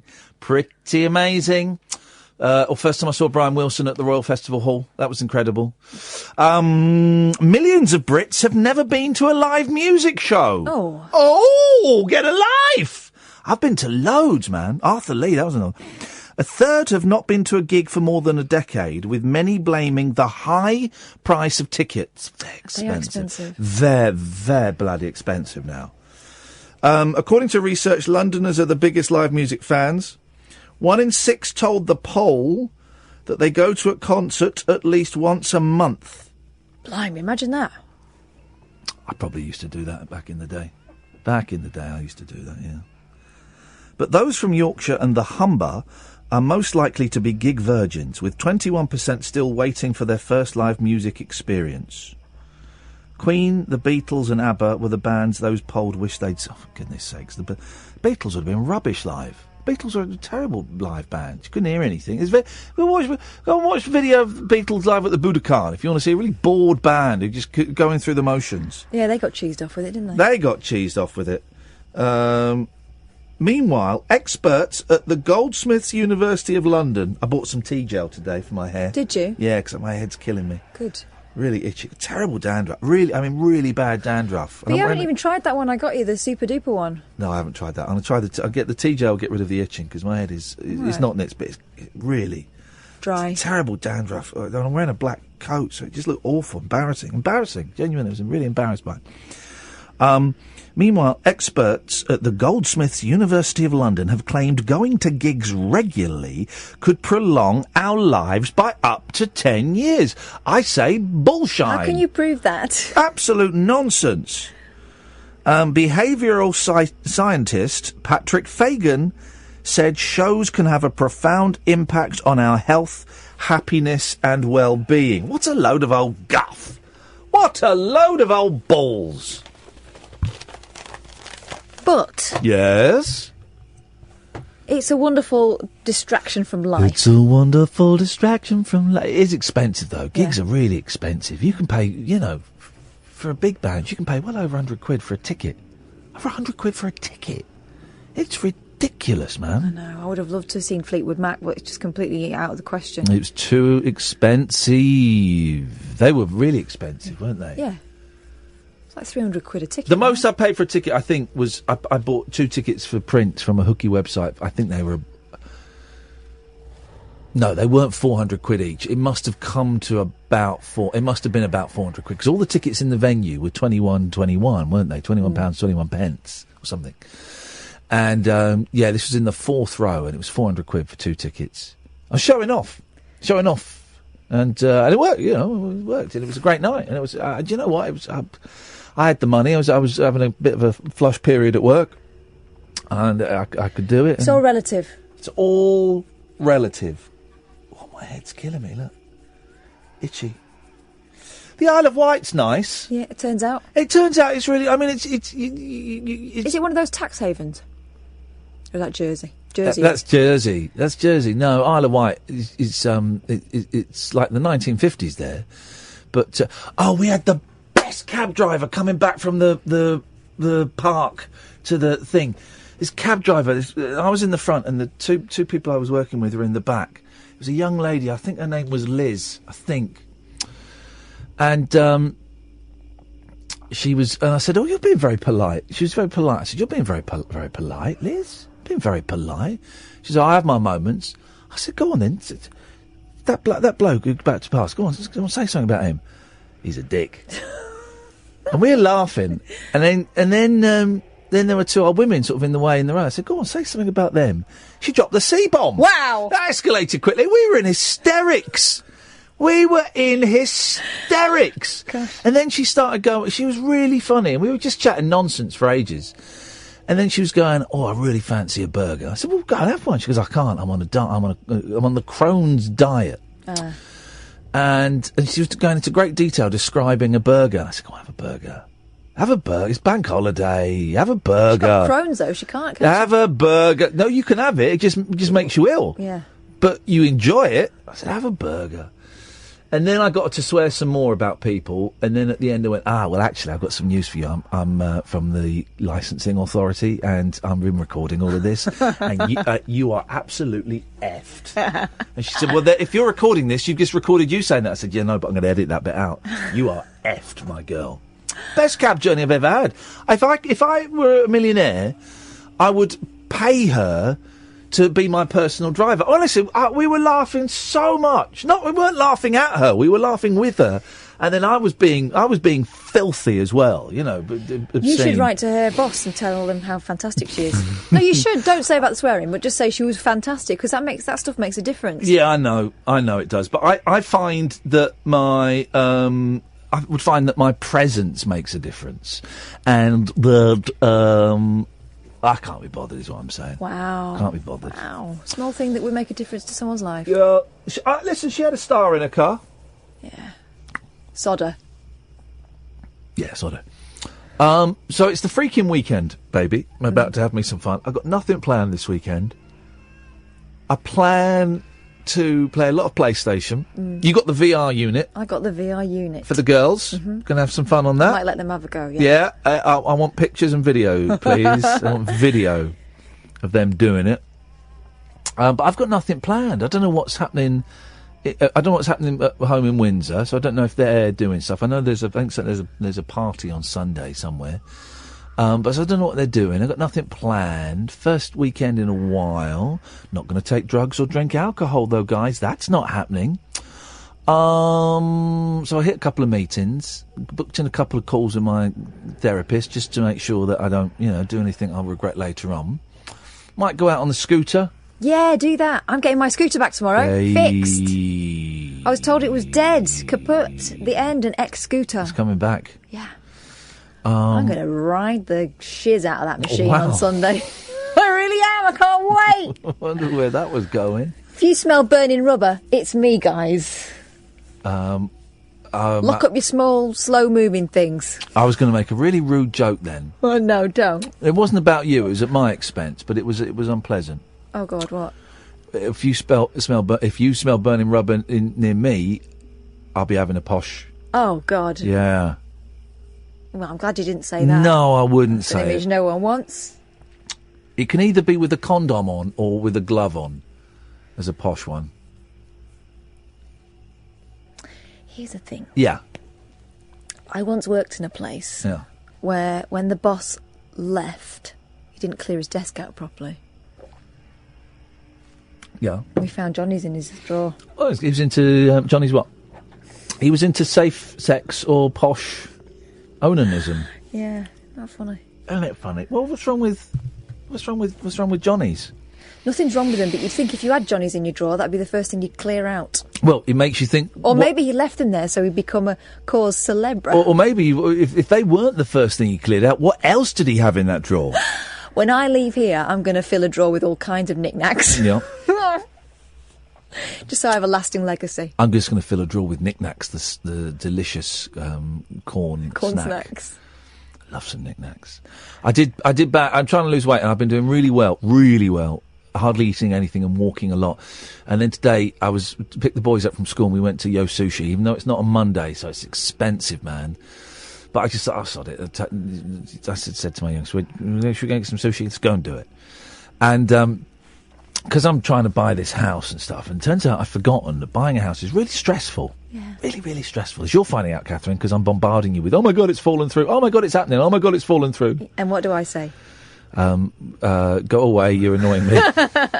It's going to be fine. But I get it. And I was stressing while we were in Yo Sushi, and so I ate a bowl of those. They do these really nice, thin chips, French fries, I guess you call them, but with like a sort of slightly spicy sauce on it. Have you seen them? They're a bit sticky. That's catnip for you. Oh, they're sticky. And they were just sat there, and the boys ordered it, and they were sat there, and I just kept eating them, and I couldn't stop eating. I had a couple of other little things at Yo Sushi, but nothing, edamame and some little bits and pieces. But I was just eating them, and I was thinking, oh, God, why? And I was doing it, and it's really interesting that what addicts do, I don't want to say everyone does, but I suspect it's more than just addicts.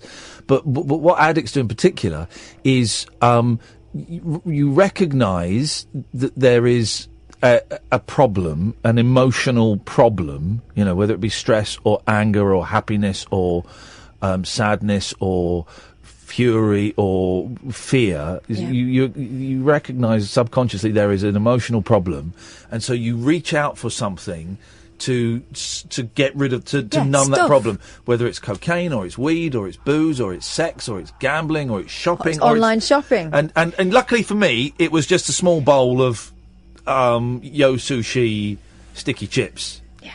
But I was eating them thinking, this isn't going to solve the problem of a mortgage. This isn't going to solve the thing that I need to sort out. But it will make me feel better. But I was thinking, I know after this I'm going to feel worse, because then I'll still have the original problem, and I'll also have the guilt of eating stuff that I didn't want to eat. Having slipped after being so good. I mean, we've been eating really well. 2 weeks. It's been really good. And just as we hit the salad fatigue, I found my cookbook, Hairy Bikers, Hairy Dieters. It's flipping amazing. I'd forgotten how good it is. Yeah. There's so many meals in there that do not taste like diet dinners, do they? Yeah, they're good. Oh, and we just needed something hot, because salad every day. I needed something hot inside me, guys. But I read that Russell Brand book. My Little Bookie Wookie. No, I read that one as well. But the latest one about how to beat our addictions. Oh, yeah. And it's, it's not just for people who've got addictions that have been recognised as a problem and that there's sort of anonymous meetings for. It's for... It also, I think, is really helpful in looking at just our reactions to stuff. Basically, regardless of who you are, we've all been brought up in a society that thinks you should indulge yourself now and again. And if you're feeling rubbish, treat yourself. Yeah. And so the treating yourself varies from, in my case, I'll go on flipping ASOS and go nuts and buy a couple of frocks that I don't need. And for the moment where I'm finding them and I think that they're brilliant, that's one thing. But then afterwards I think, it's just more stuff, and I look at a wardrobe full of stuff. And we all do it. And so it's about just being a bit mindful about when you're reaching that point. Luckily, if I move into this new house, there's like loads of space in it, so I can just buy more stuff. And I won't notice. But you don't need to buy stuff. No, all right, I'll steal it. 03444991000. Mo, stay there. Come to you after this. The Late Night Alternative with Iain Lee on Talk Radio. I can crack a pull up. They're easy, actually, when you're buff like me. Let's go to Mo. Good evening, Mo. Good, man. How are you? I didn't ask. Sorry? I'm good. I didn't ask it once or twice. I didn't ask at all, but thank you. It's obviously you want to pick an argument, but yeah. No. I just like precision. I suspect it's you that wants to pick the argument. I didn't ask how you were. I couldn't care less. What can I do for you, Mo? Well, I just thought it's actually quite similar to today. I didn't like the way we finished our conversation yesterday. Nor do I, because you were very, very rude to me. I thought you were very, very rude to me, actually. I don't think you have to answer my question. You accused me of being a liar. I would never accuse you of that. Yeah, you did. You did. You asked me a question. I told you the answer, and I exposed my soul to you, and you told me that wasn't the answer. And would you do it again? That's the question. No, that wasn't the question. That wasn't the question. You asked me a question about the flipping strawberries like a child. I told you the answer, and you said, no, I don't believe that. That's not the answer. So that's accusing me of lying. Mo, you did. Mo, I'm paraphrasing, but that's what you said. I bet you can't find a recording of that. But I would never do that to you, Ian. Mo, you did, mate. Like I said, I'm paraphrasing, but that was the sentiment of what you said. Yeah. So I just said I wouldn't believe a radio presenter. I would never say that. No, you didn't. I didn't say you said you wouldn't believe a radio presenter, but you didn't believe what I was saying, Mo. Well, I just felt you were just sort of like changing the reason. No. I was telling you the reason. But can I just ask you another question? Well, no, because I will answer it, and you won't believe that answer because it doesn't fit into your narrative that you've constructed in your little fantasy world. I don't have a narrative. See, that's just a bit rude again. No, it's not. Suggesting someone has a narrative isn't rude. I don't think you know what narrative means. Yeah, mindset. It means mindset. But just listen to me. Ian, can I just ask a question, please? You can ask it, but I may choose not to answer it. Well, would you eat those lovely strawberries and cream again? Mate, are you a 12-year-old girl obsessed with the flipping pop group? What is your...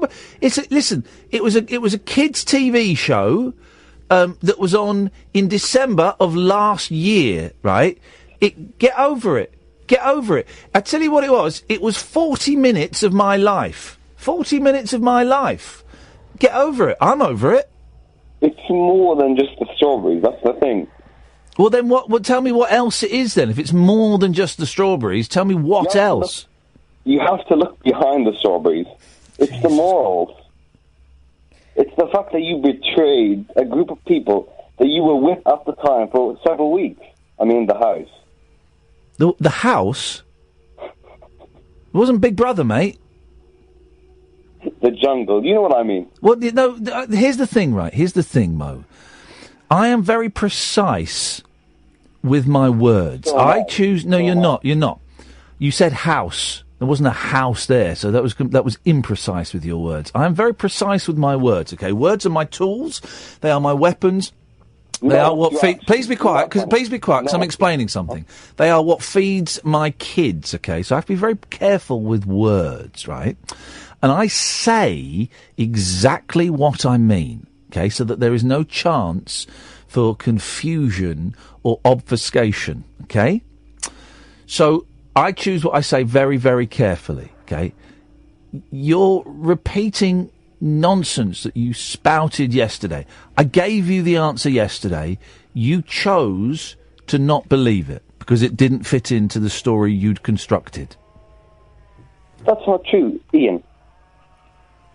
That is true, Mo. I seen you do the actions, and I really felt sorry for the people involved.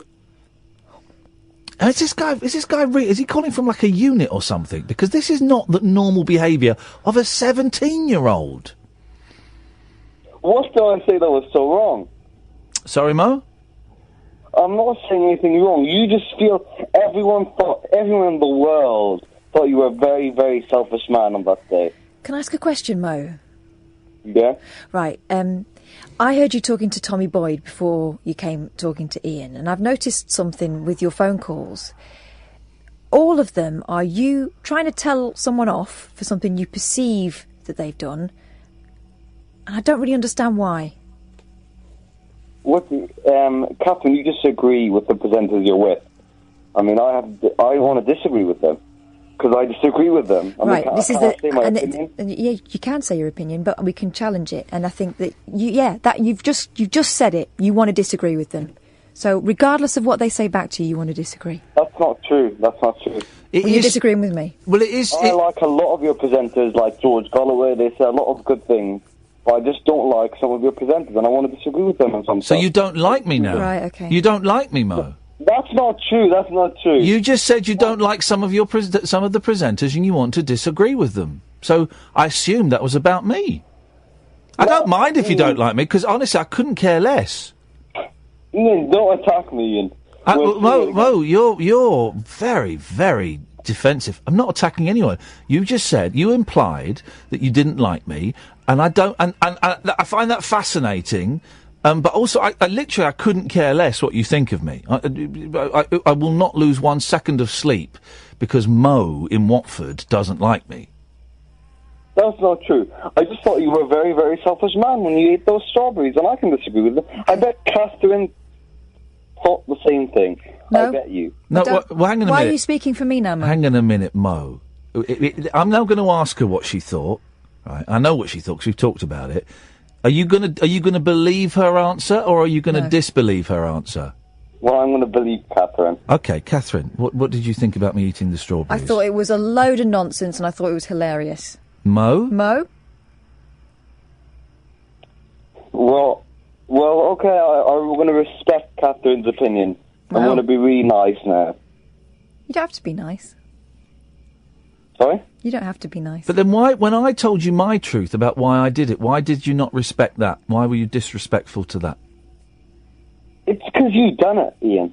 Yeah, but you asked me why I'd done it, and I told you, and you said you didn't believe the reasons that I gave you. I gave you 1.5 reasons because you rudely interrupted me in the second one, but you didn't believe that. I just thought you were a bit selfish. Yeah, we know. You rang up to tell him that, and that's okay. all you rang up for. That's great. Why are you so angry, Mo? What's happening in your life at the moment? Well, I'm not angry. Can't you hear my voice? I'm very, very happy. But what's going on in your life? What do you mean what's going on in my life? My life is totally normal. Well, we all think our lives are normal, but no one knows what goes on behind closed doors, do we? What is this, a show of Dr. Phil or something? What, are you going to ask me, like, really, really personal questions now? Yeah. Like what? Just wonder why you get so angry. I'm not getting angry. I'm just like slightly disagreeing with some of the actions you did in the past. I'm just making your show a bit more interesting. But well, you're not. But why do you get so upset about a TV show, Mo? What's missing in your life that a 4 or 5 month old TV show is still playing on your mind? Listen, it's just about when I like hear you talk, I just like thought of that selfish act that you've done, and I said, "Wow." So why is an act of, as you perceive it, selfishness? Why is that so important to you? What is someone? I think it's just a metaphor. It's a metaphor. A metaphor for what? Personality.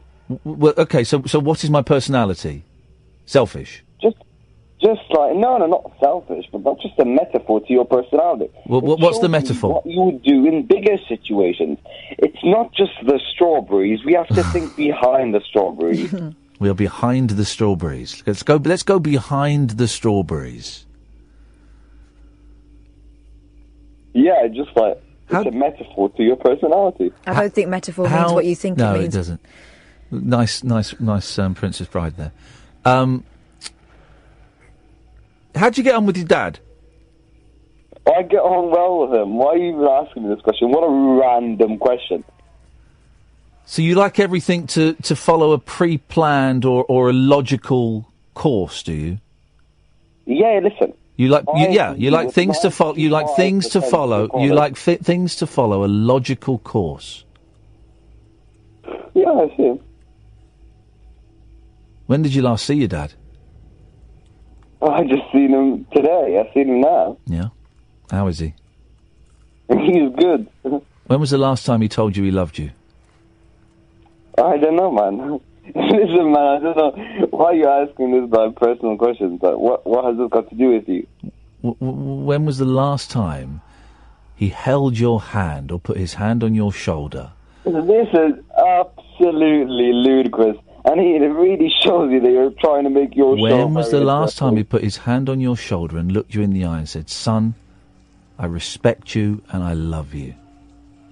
What has this got to do with my opening argument?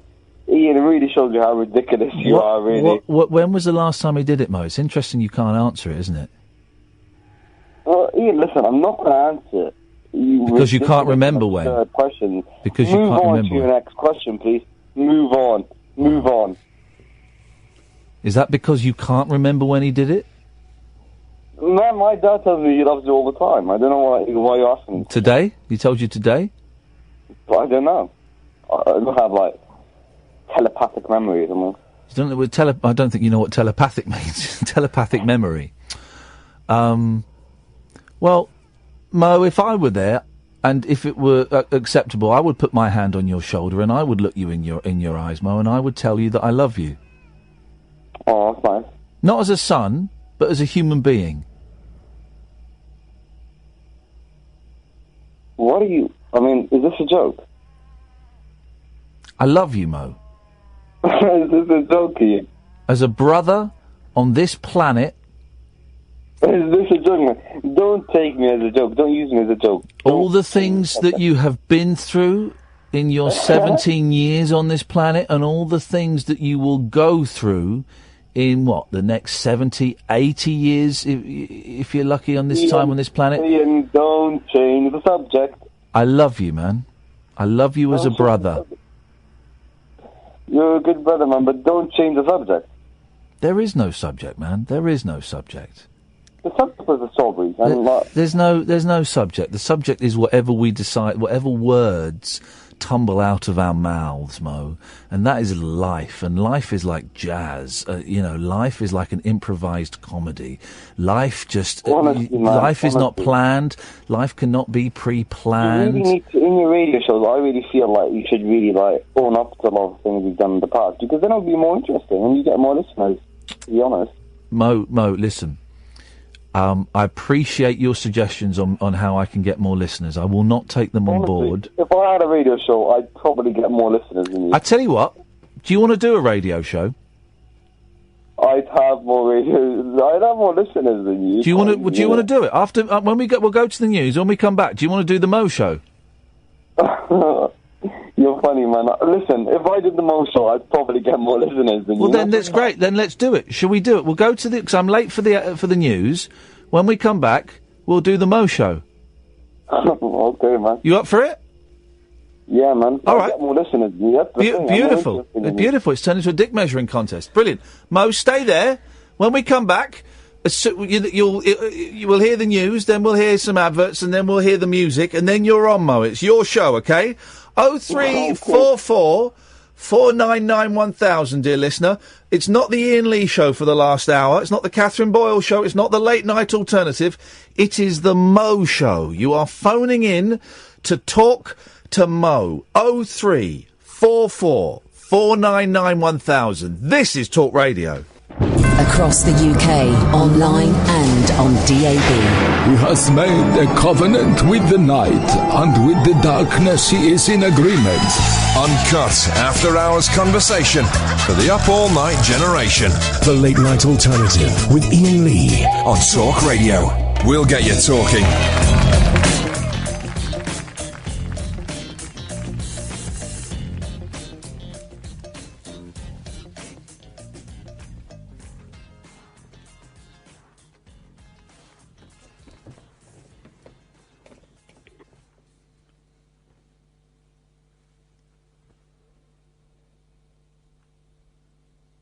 Hello? Is that the Mo show? Yeah, hello. Is that the Mo show? Yeah, man, who's winding me up? Honestly, Mo! This is the wind-up. How you doing, man? Hey? This is the wind-up, isn't it? No. I'm phoning for... I've got a subject matter for the Mo show. What do you want? What do you want to say? I'm probably better than Iain Lee. No. So first question then for the Mo show is... Why are you so obsessed with the strawberries, man? Well, because he was selfish. Iain Lee is just a selfish guy, and I just want to showcase his selfishness. No. You seem to be the only person on the planet that's actually bothered by it. I don't understand. Why it's such an issue. It's not just the strawberries. It's like how selfish of a person he actually was. Him and Amir. Yeah, but And you get that a lot of Iain, what you see is made for television and radio. It's not real. Doesn't mean to be selfish in the real world. Maybe he would, but at the end of the day, it's just a bit of a laugh, isn't it? Done for telly. Why such an issue of it? Him taking the strawberry is just a metaphor for his personality. Metaphor. Okay. So look, so on the Mo show, then you've got your show now, Mo. So what are you going to be doing? What are your ideas, your inputs? Because you're going to be a lot better than Iain and a lot more popular. I can tell that already. So what are your thoughts going forward then? What can we expect? Well, I'm just going to do the same as Iain Lee, just ramble on. Him and Kat.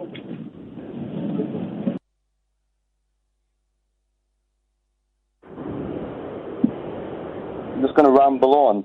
Hello, just ramble on about random stuff that nobody really cares about.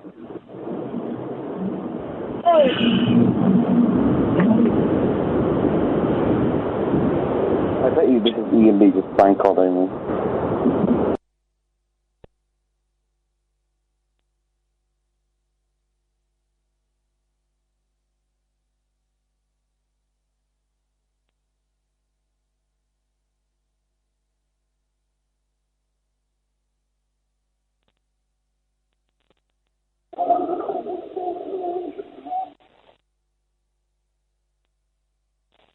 Hello?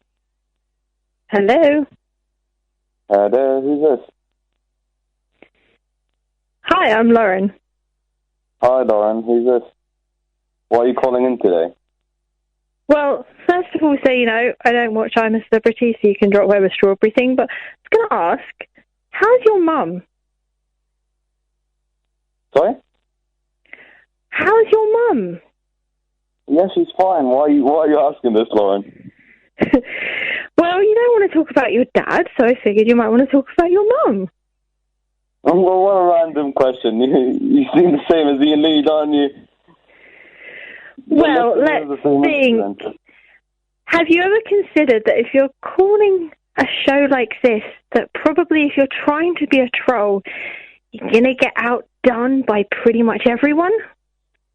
I'm not a troll. I'm just, showcasing his selfishness. No, you're showcasing that you actually don't have a command of the English language for a start, because you don't know what a metaphor is. I'm just showcasing his selfishness. And him taking the strawberries was a metaphor to his personality. I told you, I didn't watch that show, so I got no idea what you're on about, but I'm just guessing, that was last year, dude. Get over it. He could have got over that in his New Year's resolution. This show is boring. Come on, do something fun. Okay. Whatever you say.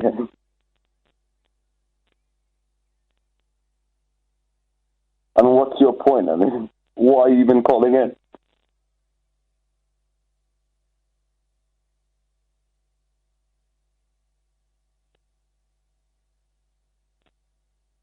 Hi, Mo. I've got a different question for you if you're interested. What? I thought I'd change the subject because you seem to be getting bored with the subject that you're on. I've just been reading up about a new subject and I was wondering what you thought about it, if you want to hear more about it. What? Okay, it's called gaslighting. Have you come across it? No. If you haven't come across it, it's something that a few people are hearing about right now. It's when you try and twist somebody else's reality to fit your own view of looking at things. Have you come across something like that? Okay, whatever you say, Lauren. I didn't say that again. I didn't quite understand. I said whatever you say. Well, no, not really. It's your show. It's whatever you say. Listen, this is absolutely ridiculous. I never said that I wanted a show. I just wanted to prove to Iain that I get more listeners than him. You said if you had a show, you would get more listeners, so Iain gave you a show. So let's see how you talk to your listeners. What would you like to talk about if you don't want to talk about gaslighting? What would you like to talk about, apart from strawberries, because everybody's really bored with that? Well, I can just ramble on about rubbish, but I don't want to bore you, so...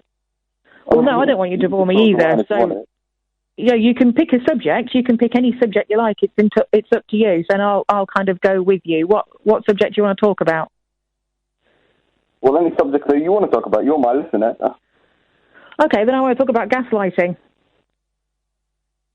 And why would you bring that up? Because you've just asked me to pick a subject, so I picked a subject. So what is gaslighting, Lauren? I'm not Lauren, I'm Annie. Sorry? I'm not Lauren, I'm Annie. Ali? Annie. Annie, yeah. What do you want to say, Annie? Okay. I've been reading up on this subject, and I was just wondering if you or the rest of your many listeners would be interested about it.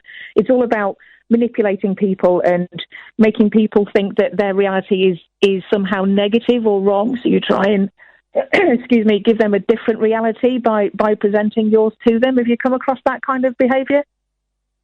Oh, why would you bring that up to me? I mean, are you suggesting that I do that? Well, it's one of those shows where we can talk about anything we like. It's always been whatever topic we want to talk about, and I've just been reading about it, so I thought you might be interested.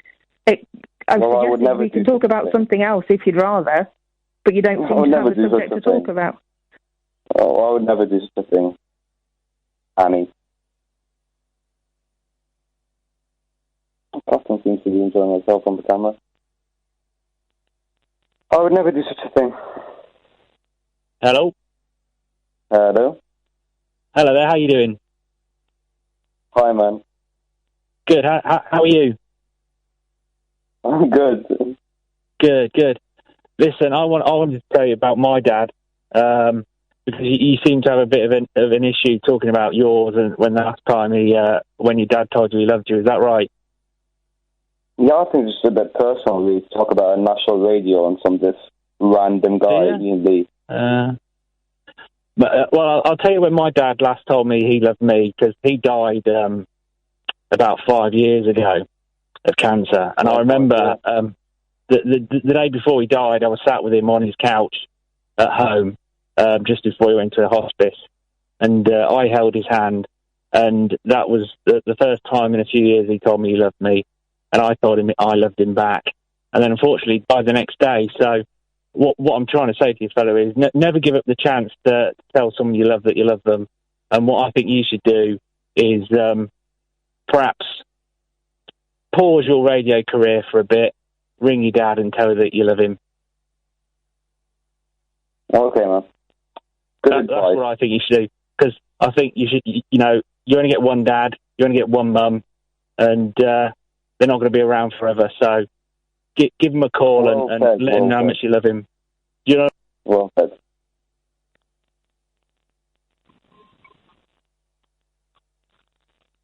Hello? Hello? What am I going to do? Hello? Is that the Mo Show? Yeah, it's the Mo Show, whatever it is. Hi, I was just wondering if you wanted to play a game, a musical game. Oh, yeah, whatever. Okay, so basically, I'm going to hum a Beatles song, and you need to name it as quick as you can. Yeah, this sounds ridiculous. This is probably a wind-up, yeah, but whatever. No, it's not a wind-up, but I just thought, like the last few calls have been a bit heavy or a bit boring, really. The show, to be honest, the Mo Show is a bit boring, so I'm just trying to inject a bit of excitement. Why do you call the Mo Show boring? It's better than the Iain Lee Show with Katherine. Well, let's see how you fare with the Beatles game. Are you ready? Yeah, whatever. Okay, so here's the first one. I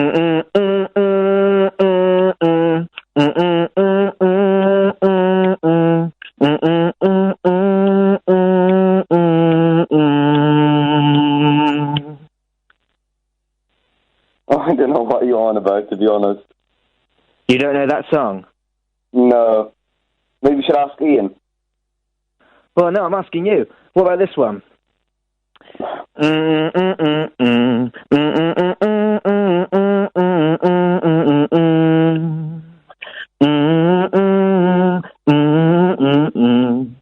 you know that one? I think that's just ridiculous, man. I think you're just humming random songs just to wind me up. No, they're all Beatles songs. Okay, how about this one?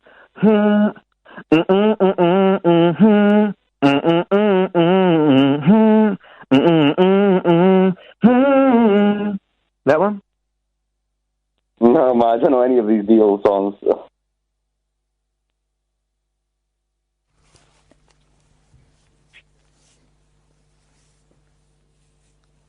So how did you find the Mo show, Mo? Yeah, man, it's just like it was totally ridiculous by you just to make fun of me, really. Not at all. Well, hang on a minute. I wasn't doing anything. They were all real callers. Well, listen, Ian, I think it's just like you trying to make fun of me. Well, how is it making... Hang on a minute. I was in your fancy studio with Katherine with their fancy laptop. At the end of the day, I'll get more listeners than you. So hang on a minute. When you said you could do the show better than me and get more listeners, you didn't... And I said you want to do it after midnight. You didn't actually mean, yes, you wanted to do it after midnight. No, I didn't actually mean that, but what I actually mean... Well, then why didn't you say I don't want to do it after midnight, then? With a little MacBook and fancy microphones and these fancy microphone stands. What has the microphone stand got to do with... What is the microphone... Because you just ramble on. Yeah, I do just ramble on, that's the act, but I don't understand. Here's what I've discovered about you, Mo. You claim stuff, and then every time that stuff is, you're given the opportunity to prove it, you fail, and then you blame other factors and other things around you. I don't know why you're both smiling at the camera, but Okay. Well, Mo, listen, you've had a fair crack of the whip. I thoroughly enjoyed the Mo show. I'd listen. Okay, man.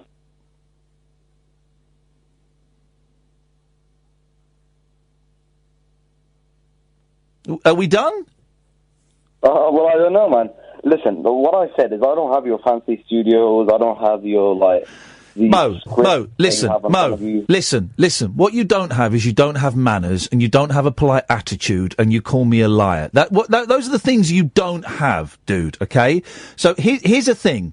When I say something on the radio, I mean it. All right? I don't like being told that I am a liar. I also think you need to let go of the strawberries, dude. That was December of last year. It's the summer of this year. You need to let it go, Mo. Hey, listen, man, thanks for being a good sport. Bye. Bye-bye. That was weird. Claire said this is making me uncomfortable. It sounds like bullying. Then 2 minutes later, I've lost sympathy for him again now. So, I mean, I don't know. Maybe it was was it mean? I don't know. I don't know why Mo keeps ringing up, apart from to berate, and that's been the theme, berating. It doesn't like being spoken back to. Here's the thing. The accusation of lying, when I was giving him a really honest answer about something that has no interest for me whatsoever. The accusation of lying was the thing that got to me, and being told... he said, why did you do this? I told him one reason, then I started the second reason. He went, no, that's not why you did it. You did it because of this. I don't like people telling me what I'm thinking and what my actions, the reasoning behind my actions. Also... Don't like it. Well, if it is just about him he just wanted to tell you that he thought you'd done something selfish. Yeah. Yeah. The end. Yeah. But it won't be. He'll phone back again and have the same conversation. I think he wants you to say sorry to him. Okay. 0344 499 1000. This is the late night alternative. Sadly, Mo is here no more with Iain Lee and Katherine Boyle. The wild man of late night radio. The late night alternative with Iain Lee on Talk Radio. We have ways of making you talk. 0344 499 1000. You can listen to Talk Radio on DAB, download the app, or go to talkradio.co.uk. Good evening, Stewart. How are you doing, Ian? I'm very, very well, Stewart, apart from the fact I've got a very itchy head. Oh, why did you get an itchy head? I've changed shampoos and it's done something, so I've bought some tea gel, which means tea gel is the one. I'm going to nuke it. 2 or 3 washes and I'll be fine. Yeah, you'll be brand new. Right, I want to talk to you about bullying. Yeah. Right. Let's go back to about 20 years ago in my life when I was in the armed forces. Yeah. And I watched this, let's just say this corporal bully an 18-year-old young soldier. Yeah. Who'd just came out of basic training. Yeah. Who was naive, who was based in Germany, who was getting ready to go to Bosnia to fight in theatre. Yeah. And he's got all that to deal with. Yeah. Missing his mum and dad, and all of a sudden we've got this big corporal that decided that I'm going to bully you. Yeah. What kind of bullying was he doing? Well, let's just say he was sticking him into a locker, putting a padlock on and throwing him 3 flights down the stairs. Well, that's horrendous. That's horrendous, isn't it? But guess who was there to meet him at a... Whoa! Dude, that's a yellow card. One more and you're gone, right? Sorry, you know, apologise. I was just... Okay. Sorry, I really apologise, you know, Okay. but it's when I heard your show tonight and Yeah. this is your topics and... Yeah. Obviously, Okay, my just girlfriend went to just see a watch. couple of nights ago. Just but watch. she bottled Just it. I know. Just watch the one more of them, and I've got to let you go. All right. So go on. Ian, I really apologise. That's I'm all right, so fella. sorry. Don't worry. We're cool. I'm so sorry, mate. Honestly, Yes. I've got a lot of respect for you when I watched you on that mad reality TV show. You know, I thought, you know, this boy's going to win this, but sadly you didn't, did you? Sadly, I didn't. So it's all right. Okay. So you're at the bottom of the stairs. Yes. Right. So what are you going to do to that? You know, you've got that through your whole 12 years. What are you going to do with that? Are you going to watch young soldiers going through and you're going to watch this bully and corporal I bully? don't know. Why don't you tell me what you did? Told you what I did. Well, no, you didn't. Well, I did tell you what I did. Obviously, I had put it into a swear word. Yeah, well, because I didn't hear anything beyond the swear word, because I have to press a dump button and be aware that we've got younger ears. So what did you do? Well, I confronted the bully, obviously, didn't I? I don't know. Listen, stop asking me questions and tell me the story, because I don't know what happened. I'm telling you the story. No, you keep asking me questions, so just tell me what happened. Well, the young boy told me that, obviously, what's happened to him. And obviously, with me being in a couple of years longer than him, I've decided, you okay? So you tell me who this corporal is. Yes. And he's told me who this corporal is. So that night, I decided not to get drunk and watch him get drunk, because he thinks like he's like one down from the SAS, you know, 14 intelligence. He thinks, oh, look at me, I'm the better soldier than you. And because obviously he's a diver, and there's a clue, right? He's a diver. Right, I'm not telling you what regiment, right? But he thinks I'll walk into the Naffy Bar, which is just like a pub in Surrey Street. But he thinks as soon as he walks in, people should turn around and say, "Oh, I will bow down to you and I will buy you a drink." But not me. I would walk up to him and I would say, "Oh, you think you're a hard man? You think you can bully young 18-year-olds? Well, bully me! Bully me!" But couldn't he bully me? Because I don't want to swear in, but I put him on his bum, right? Yeah. That's for words of a nicer word, right? I put him on his bum. Yes. And I marched him to the guard room. On his bum? No, obviously I didn't march him to a guard room on his bum. Okay. Right? I put his arms up his back and I marched him straight into the guard room. This is in Germany, remember, right? Yes. We're in theatre in Bosnia, right? So we're in Split Northport. The clues that I'm telling you right now is if he's listening, he's going to understand that I know that he knows. Right? It's to you, you're talking Split Northport. Where's that? Well, that is Bosnia.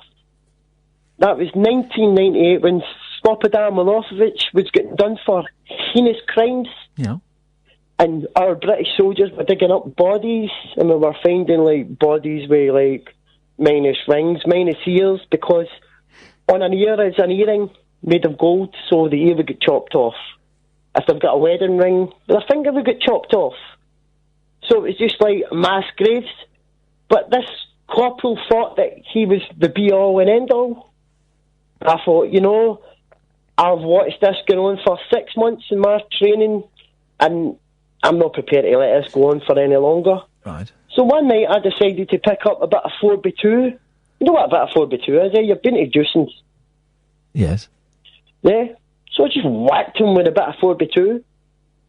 Put him on his bum. Unconscious. Stuck a couple of... What do you call these things that you put your wheel trims on me? What are they called again? Tie wraps, that's it. Yes. So I started a few tie wraps on his arms and matched him in the guard room. Right. And told him that he was doing this, he was doing that. Yes. So that man's no longer got a career. And I thought that I've probably saved not just one person that I've seen getting bullied, but before him, it was probably about 4 or 5 or 6. So, in my eyes, I thought, aye, I've done good. And then you're talking about bullying. I mean, bullying's all shapes and all forms. It doesn't matter if it's primary school, high school, and the armed forces. Yes. At the end of the day, bullying is bullying. It's a heinous crime, and it needs to be stopped. So if you did this 25 years ago... yes. Come on, Ian, I'm waiting. If I did this 25 years ago, Yeah. what age am I right now? No, I'm formulating the question because there's so many thoughts going through my head. Partly is I don't know why you're telling me this horrific story. Well, you're talking about bullying, so I'm telling you about bullying. And maybe the person that I saved for getting a kicking that night is listening. Okay. And maybe they'd appreciate. It's unlikely.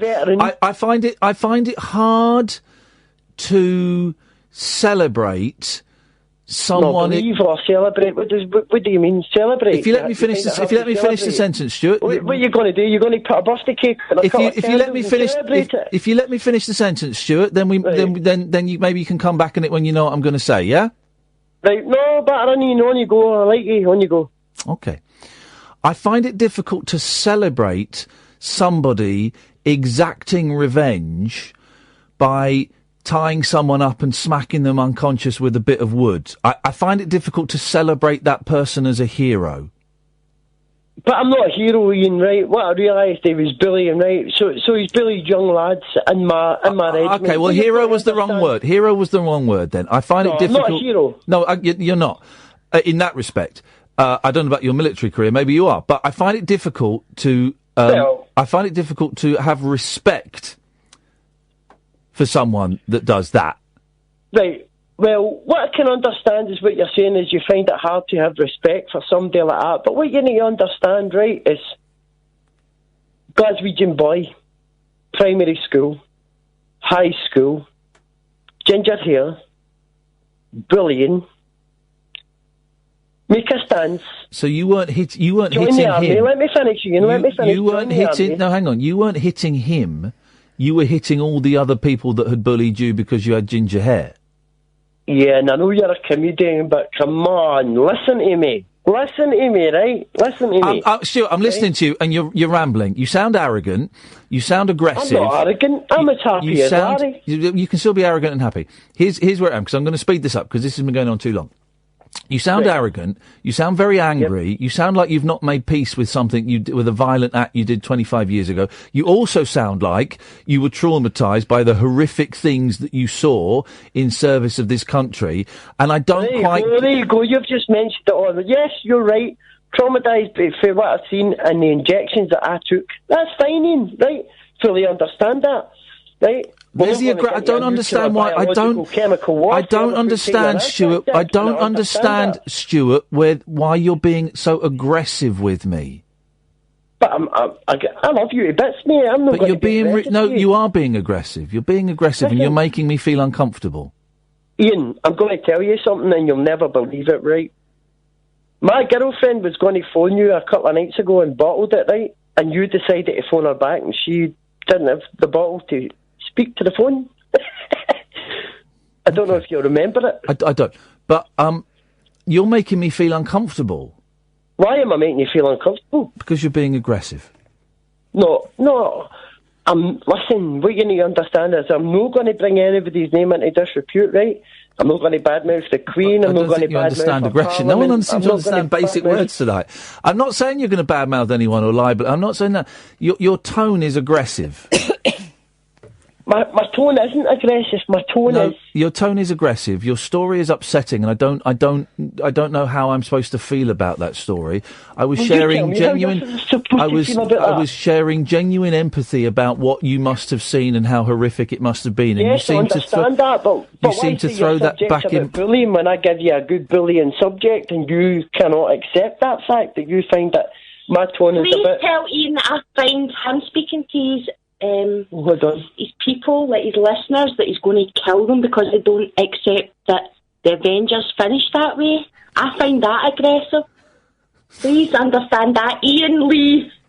Right. Are you guys... Can I ask you... Stewart, can I ask you a personal question? Are you guys high? High? I was in the British Army for 22 years, and you actually asked me if I'm high? Because both of you sound very, very excited. Are you on drugs? Are you drunk? What's going on? Because both of you sound very excited and not as focused as I would like you to be. Right, so how focused do you want me to be? I'd like you to focus on the question I just asked. I've just focused on the question. No, you you've didn't. asked. You didn't. What- I'd like you to answer the question I just asked them. Right, so what was the question you asked me? Well, I thought you were focused on the question. Yes, I was, but what were you saying? You asked me if I was high. I'm not high. So you haven't taken any drugs and you're not drunk? Ian, I don't take drugs and I'm not drunk. Okay. Well, you're making me feel very uncomfortable, and I don't. You are being aggressive. I don't understand. I don't know how because I'm Scottish. Well, that's rubbish because my granddad was Scottish and I've got a lot of family in Scotland, so that's nonsense. So you can put that Is card it? back in its back So in your I'm pocket. telling you about bullying in the British Army and you've just wiped it out. And why is that? Is that because it's I a haven't top wiped it radio out. station? I haven't wiped it out. You've told me a really. Yeah, of course you've wiped it out. Of You've course told you've me. wiped You've it told out. me a really horrific. Didn't you think all those young soldiers, right, on the 1990s... Will you shut up for a minute, Stuart? Will you shut up for a minute? Oh, of course I'll shut up for a minute. Good. Then shut up. Are you speaking? I will speak in a second when you've shut Well, up. speak. I've shut up, you speak. You like to be in control, don't you? Well, I wasn't 14 intelligence for nothing, you know, so come on, speak. Well, you're not in control of me, buddy. I'm not in control of you, I know that. No. If I was in control of you, I wouldn't Shut phone up. your talk show tonight. Shut up. Come on, Ian, behave yourself. Shut up, man, and have some respect, okay? Of course I've got respect. You're not in control of me, okay? And I'm not gonna fall for. Right, well, I know I'm not in control of you. I'm just not waiting for you. You've told me to shut up, so you tell me what you're going to say. I'm not intimidated by you. Okay? Don't be silly. I'm not trying to intimidate anybody. Yes, you are. Just tell me what you're going to say. I will do if you shut You've up. already said I'm high. You've already said I'm on drugs. No, I haven't So said come that. on, what else you gonna say? I haven't said you're high or on drugs. You're not listening to Yes, a you word. did. No, I didn't. You're not listening to a word I'm saying. You asked me if I was high, and you asked me if I'm on I drugs asked you tonight. if you were high. That's different from Yes, saying and you. I'm not. That's different from saying you are high. I'm telling you I'm not. And I didn't say that you were. I'm telling you you've not been to Bosnia, so you couldn't understand what I've seen. Exactly, Stuart. And it doesn't matter, we're in there in Stuart, theatre, when and I then all of a sudden they've got a bully. raised that point about the horrific things you must have seen, some of which you described, you threw it back. Yes, I've seen hundreds of You horrific threw it. things, but you we don't need a threw it. bully into the equation, You do we? threw it back into my face. I was trying to show empathy, and you threw it back into my face. I did not throw it back into your face. Okay. Well, Stuart, thanks for calling. No. Come on, Ian, don't be a shite bag. Come on. Okay. Come on. Thanks for calling, Stuart. That's what you do to everybody, when I've got the better of you, thanks for calling. That's how you're a shite comedian. I thought you were a fan of mine, and now I'm a shite comedian, am I? Well, I was a fan of you, but do you know what? See now that you've turned around and says, oh, well, thanks for calling. Well, what, Stuart? It feels like this conversation has ended. What else would you like to say that has been missed so far in the debate? But what would you like to say? I've just basically told you what happened. Go, mate. There you go. You've had your warning. Oh, and that's your excuse. You've had for no, hanging up that's on the your excuse, mate. You've had your warning. You were told. You were told not to swear anymore, Stuart. You dropped 2 F-bombs. I've got no idea what's going on with you, dude. Thank you for your service, genuinely. Appreciate it. Thank you for going to places and doing things that I would never want to see, would never want my boys to see and do. I appreciate it. But you don't intimidate me. I found your story of dealing with a bully horrific. And I look forward to your next call, mate, but without the language. Thanks very much indeed. 03444 499 1000. This is Talk Radio. Uncut after-hours conversation for the up-all-night generation. The Late Night Alternative with Iain Lee on Talk Radio. We'll get you talking. 03444 499 1000. Martin Kellner's on at 1. Good evening, Pablo. How are you? Can I be honest? Let's just program. Deprogram, is that the word? What's the word? Decompress. Decompress. Both me and Kath, during that break, said that we felt really uncomfortable. Both of us are shaking. My breath is a little bit short. That call's made me feel really, really uncomfortable. Really uncomfortable. It's made me feel threatened. It's made me feel intimidated. No, not intimidated, because that would mean he's got the upper hand. It's made me feel uncomfortable. I don't feel like we got what was going on there. Really. No, not at all. I didn't get anywhere close to it. But that amount of aggression, it was. You're right, Pablo. It was about control. And that's why I told him to shut up. That's why I deliberately chose that phrase. I wouldn't normally, but I deliberately wanted to use a slightly aggressive, rude phrase just to see what reaction it would get. And it escalated. Yeah, and it did. It went to the place that I thought it might do by telling him to shut up. Because I knew that he would hate that. That's why I called it that as an alternative in my youth with longer hair and the like. There was quite a few confrontations like that where you would have somebody of the opposing kind of fashion or musical sense who would try and kind of befriend you in a very aggressive manner, and you knew it would be going only one way. Yeah. But it would you'd be kind of riding that roller coaster for a little bit. Yeah. But yeah. Ooh. Anyway. But it's the eldest's 5th birthday party tomorrow. There we go. So a bit of fun, but there's a bit of behaviour that's leading up to it, unfortunately. Uh-oh. Yeah. So, pardon me. What's going on? So I took her out to the park after school. Yeah. And she was very overexcited, doing a bit of a wee dance type of thing. So we made sure she went to the toilet, and then she came back down. We all went out with her little brother. And she was good and running about all over the place, still very excited. Asked her just in case she needed the toilet again. She said no.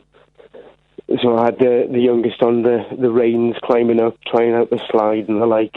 And to be honest, I was judgmental. There was this quite hyperactive young chap, strangely from Scotland, but obviously unconnected. Yes. With a kind of zigzag razor bolt shaved into the side of his head, and I thought, hang on, there's potential trouble here, potential future conflict. I'll keep one eye on him.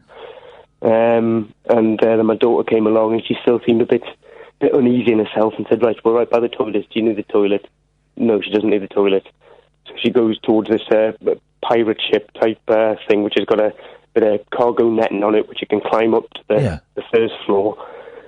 And I look over, she's climbing that. She's halfway up, and I turn around to check on a little brother, and then I just hear this strangely recognisable noise of water hitting sand at quite a high rate. Yeah. And I turned around and suspended halfway up the cargo net is my daughter, luckily wearing a dress, kind of legs astride. Having a way! Yes! Straight in the floor. Mate! I checked with the missus, because she'd been with her whilst I was with the boy up until then, and she'd asked her like 10 times if she needed the toilet, and she said no. Yeah. Wow. So it's... She's too busy. That's what happens with little kids. They get busy. Yeah. Well, luckily I got in there, and to be honest, it was like a proper horse where you went on for a long time. I thought you were going to say she fell, so when it was a we that came out, I was like, thank God for that. All right, fair play, yeah. Oh, no. So luckily I just went in there, swiped over the sand a bit, and we're kind of half-inched it. Yeah, that's what you got to do. We've all had to. Your youngest went into the toilet in the bookshop, didn't she, with your dad? Yeah, because she was too busy. So she's in the she's in a Waterstones, in the sort of kids area where they've got the little poofs to sit on and that. So she's sitting there, and then all of a sudden she said, "Grandad, I've done a wee." He looked down, there was this puddle around the bottom. So my dad did what any responsible man of over 60 would do, and took the little girl by the hand and led her briskly out the shop. They legged it to a shop where they could buy some fresh keks, and no more was said about it. Beautiful. These things happen, man. It's just life. Just, one thing you never hear about the service industry before going in, all the kind of personal accidents that you have to deal with. Well, little kids, that's what happens. They get caught up in whatever they're doing, don't they? That's what happens. That's what. Well, the benefit is you can kind of cover the situation by the bluster of, well, as a punishment, we've got to get you home straight away. Yeah. Come on, let's just move. We're really inside as the parents. You are dying. You are dying. I did say to my dad, why didn't you tell Waterstones? They probably had it done before. Someone else would be squelching about. I told you we were in the pool once, the swimming pool, and the youngest was a bit sick. Not massive sick, but a bit. And I looked around, I thought I should tell... Actually, I can just swash this away. Swashed it away. Swashed it away. Same kid's done the same in swimming pool, and Yeah. it had to be evacuated. Yeah, I didn't want to evacuate the pool. I didn't want to do that. Well, if it's a number 2, they have to evacuate for 24 hours. Oh, A number 2. Outrageous. Pablo, thank you for that, mate. Let's go to Matt. Good evening, Matt. How you going? Hello, Matt. So, bit of a country gear change. I've listened to your point you made earlier about live music, and I've made a concerted effort to start going to more concerts. Yeah. I've been to 2 this week, so I'd like to play a bit of a game with you to see if you can guess who I've been to see. Matt, I know you're in Australia, but your line sucks. So, speak slowly. I guess I don't know. I don't know how we're going to fix the line remotely. So, you've been to 2 concerts this week. Who have you been to? Okay, so one of the guests you've interviewed. The what? Can you? One of the guests you interviewed. He's giving you clues now. Oh, okay. We're playing a game. Oh, one of the guests I interviewed in Australia. No, so he's a UK musician.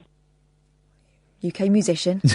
Kath's translating for me because I can't hear it. How can you hear him and I can't? A UK musician. Is it a lady? No, it's a he. It's a he. Billy Bragg. He's in a band. No, ignore. Well, no, he's saying that you're wrong, and that's He's in a band. No. He's in a band. I don't know who we've interviewed. Was Been together for 40 years. Squeeze. Oh, Squeeze. Yeah. Yes. Well, were they good? Very, very good, and they were supported by Dr. John Cooper Clarke. Oh, there you go. Well, what a night of entertainment you must have had with those wordsmiths. Yeah, so that was good. And I went to another one this week as well. Go on. Do I have to guess again? Yes, you do. Yes, you do. Okay, fair play. This is game, yeah. Okay. Can you link to one of your best friends? It's linked to one of my best friends. Tenuous. Tenuous link. So, Mackenzie? Yes. Is it, how tenuous? Well. Is it a band that he likes? No. Oh. It's not Paul McCartney. Is it McCartney? No. It's a band. The Wurzels?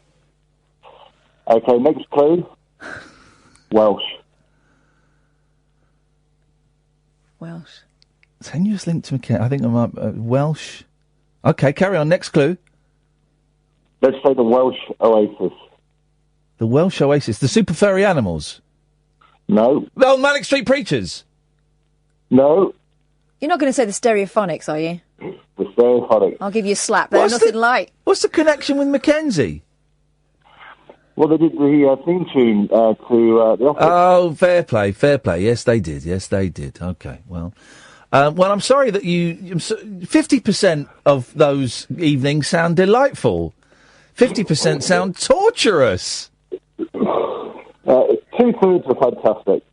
Okay, 2/3. Okay, well, I'm glad you... Matt, I'm going to let you go because the line isn't the greatest, but thank you very much indeed. Don't swear, ma'am. Don't swear. You're on the air. Stewart? Mm-hmm. Right, so Stuart's No, girlfriend. it's not Stewart. Okay, right. Just don't. Let's have no swearing, please. What's your name? It is Nicole. Okay, Nicole. If that is your name, what would you like to say? I'm just a bit disappointed, maybe. Because I'm not like I was in the jungle. Well, yeah. Right. Okay. Guess what? Guess what? The jungle, I Guess what? kinda liked you more. Guess what? Guess what? Right. The Jungle was a TV program. It was an entertainment program. You saw 52 minutes of 24 hours. No, okay. no, You've got so no I agree with idea. you, Iain. You've got no idea what I'm like because of that flipping program. All right. I'm not that person. Yes, I agree with you. Right. I agree with you. I'm disappointed. Me and my producer, me and my best mate were made to feel uncomfortable and threatened by a call that we received, right? That person had to be cut off because their language was totally inappropriate for a radio station, right? Okay, so we both feel shocked by the way we were spoken to. Yeah. Right.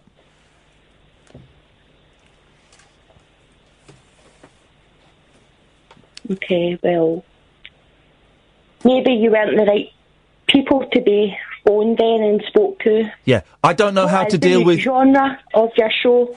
I don't know how to deal with PTSD in veterans. I don't. Okay, well, that's maybe what you had to say then. No, Maybe I you're didn't not know. qualified I to didn't. deal I with didn't. that. No, of course I'm not qualified to do that. I don't have to come on and say all the things I'm not qualified to do. What a ridiculous point. No one. Listen, you're on a talk show. Yes, and I'm not trained to deal with People phone you up with PTSD in war issues. veterans. People phone you up with different issues. Tell him well done for saying that. Tell him well done. Yes, no, he knows Right. he's doing his job. Tell Iain well done for saying that. They've hung up. There we go. What a show it's been tonight. What a show, what a show. But Martin, listen to it. before we start Bonkers. your show at 1, are you qualified to deal with PTSD in war veterans? We need to say that before the show. You absolutely do. I'm qualified to deal with any medical or There we go. psychological complaints whatsoever. Then I've had a please- full medical training. Please phone up Martin Kellner's show. Martin, good evening. Nice Good to evening see to you. Well, nobody phones me anyway, but if anybody has got any issues You can of have any half the sort callers we've had whatsoever- tonight, blimey. Yeah, no, I listen to it. It's riveting radio, actually. Very good. Yes, Very I know. good. I enjoyed it very much. What have you got on your show tonight? Well, we're talking about the big issue, actually, which is the goats that have invaded a small North Wales village. Yeah. The beautiful resort of Llandudno, Yeah. which I've never been to Llandudno, but a lot of very old people in Llandudno. Yeah. They're really. It's like, do you remember that film Cocoon, where they had they had a sort of community of Steve older Guttenberg, people. yeah. That's right. They had a community of older people. Well, Llandudno is very much like that in North. It's a beautiful spot. You've got the Great Orme, the big headland there, but the goats have they've got these Kashmiri goats, which. Excuse me, which were a gift from Queen Victoria to some local noble person, and they've been there since 1890, whatever it is. And they've gone wild. They've gone wild. They're down. They've gone rogue. Actually, they're down in Llandudno, pestering tourists and eating anything that they can lay their teeth on. They need those, what do they have for cars to stop them? The stingers. You can't use that on goats. Can you not use stingers on goats? Well, they're lovely goats. They're Right. beautiful goats. But what they've been eating the grass in the primary school, and they've been passing ticks on to some of the kids. Because the kids walk in the long grass, and a tick, it's like a little spider. Yeah. And Beds it embeds it in. So you got to get rid of it. You can't pull it off because it leaves a hole. You've got to turn it anti-clockwise. That's right. Yeah. So there's a lot of kids in London now with ticks. With ticks. Got 15 seconds. Anything else on the show? Yeah. No, Or is we're it the goat dedicated special? the whole. It's the goat special. Nothing but goats. Fantastic. Nothing but goats. Oh, More goats than you can good. shake I a stick think at. this is what is missing It's on the the future. schedule. It's the future. Is goat-based broadcasting. Goatery. That's what we've got. Loads of it. Martin will be on tonight at 1 o'clock and then tomorrow night at 1 o'clock as well. Yeah. Thank you very much, Sam. Thank you, Catherine. Thank you, dear caller. Strange night tonight. We will be back on Bank Holiday Monday at 10 o'clock. Until then, from us, ta-ta!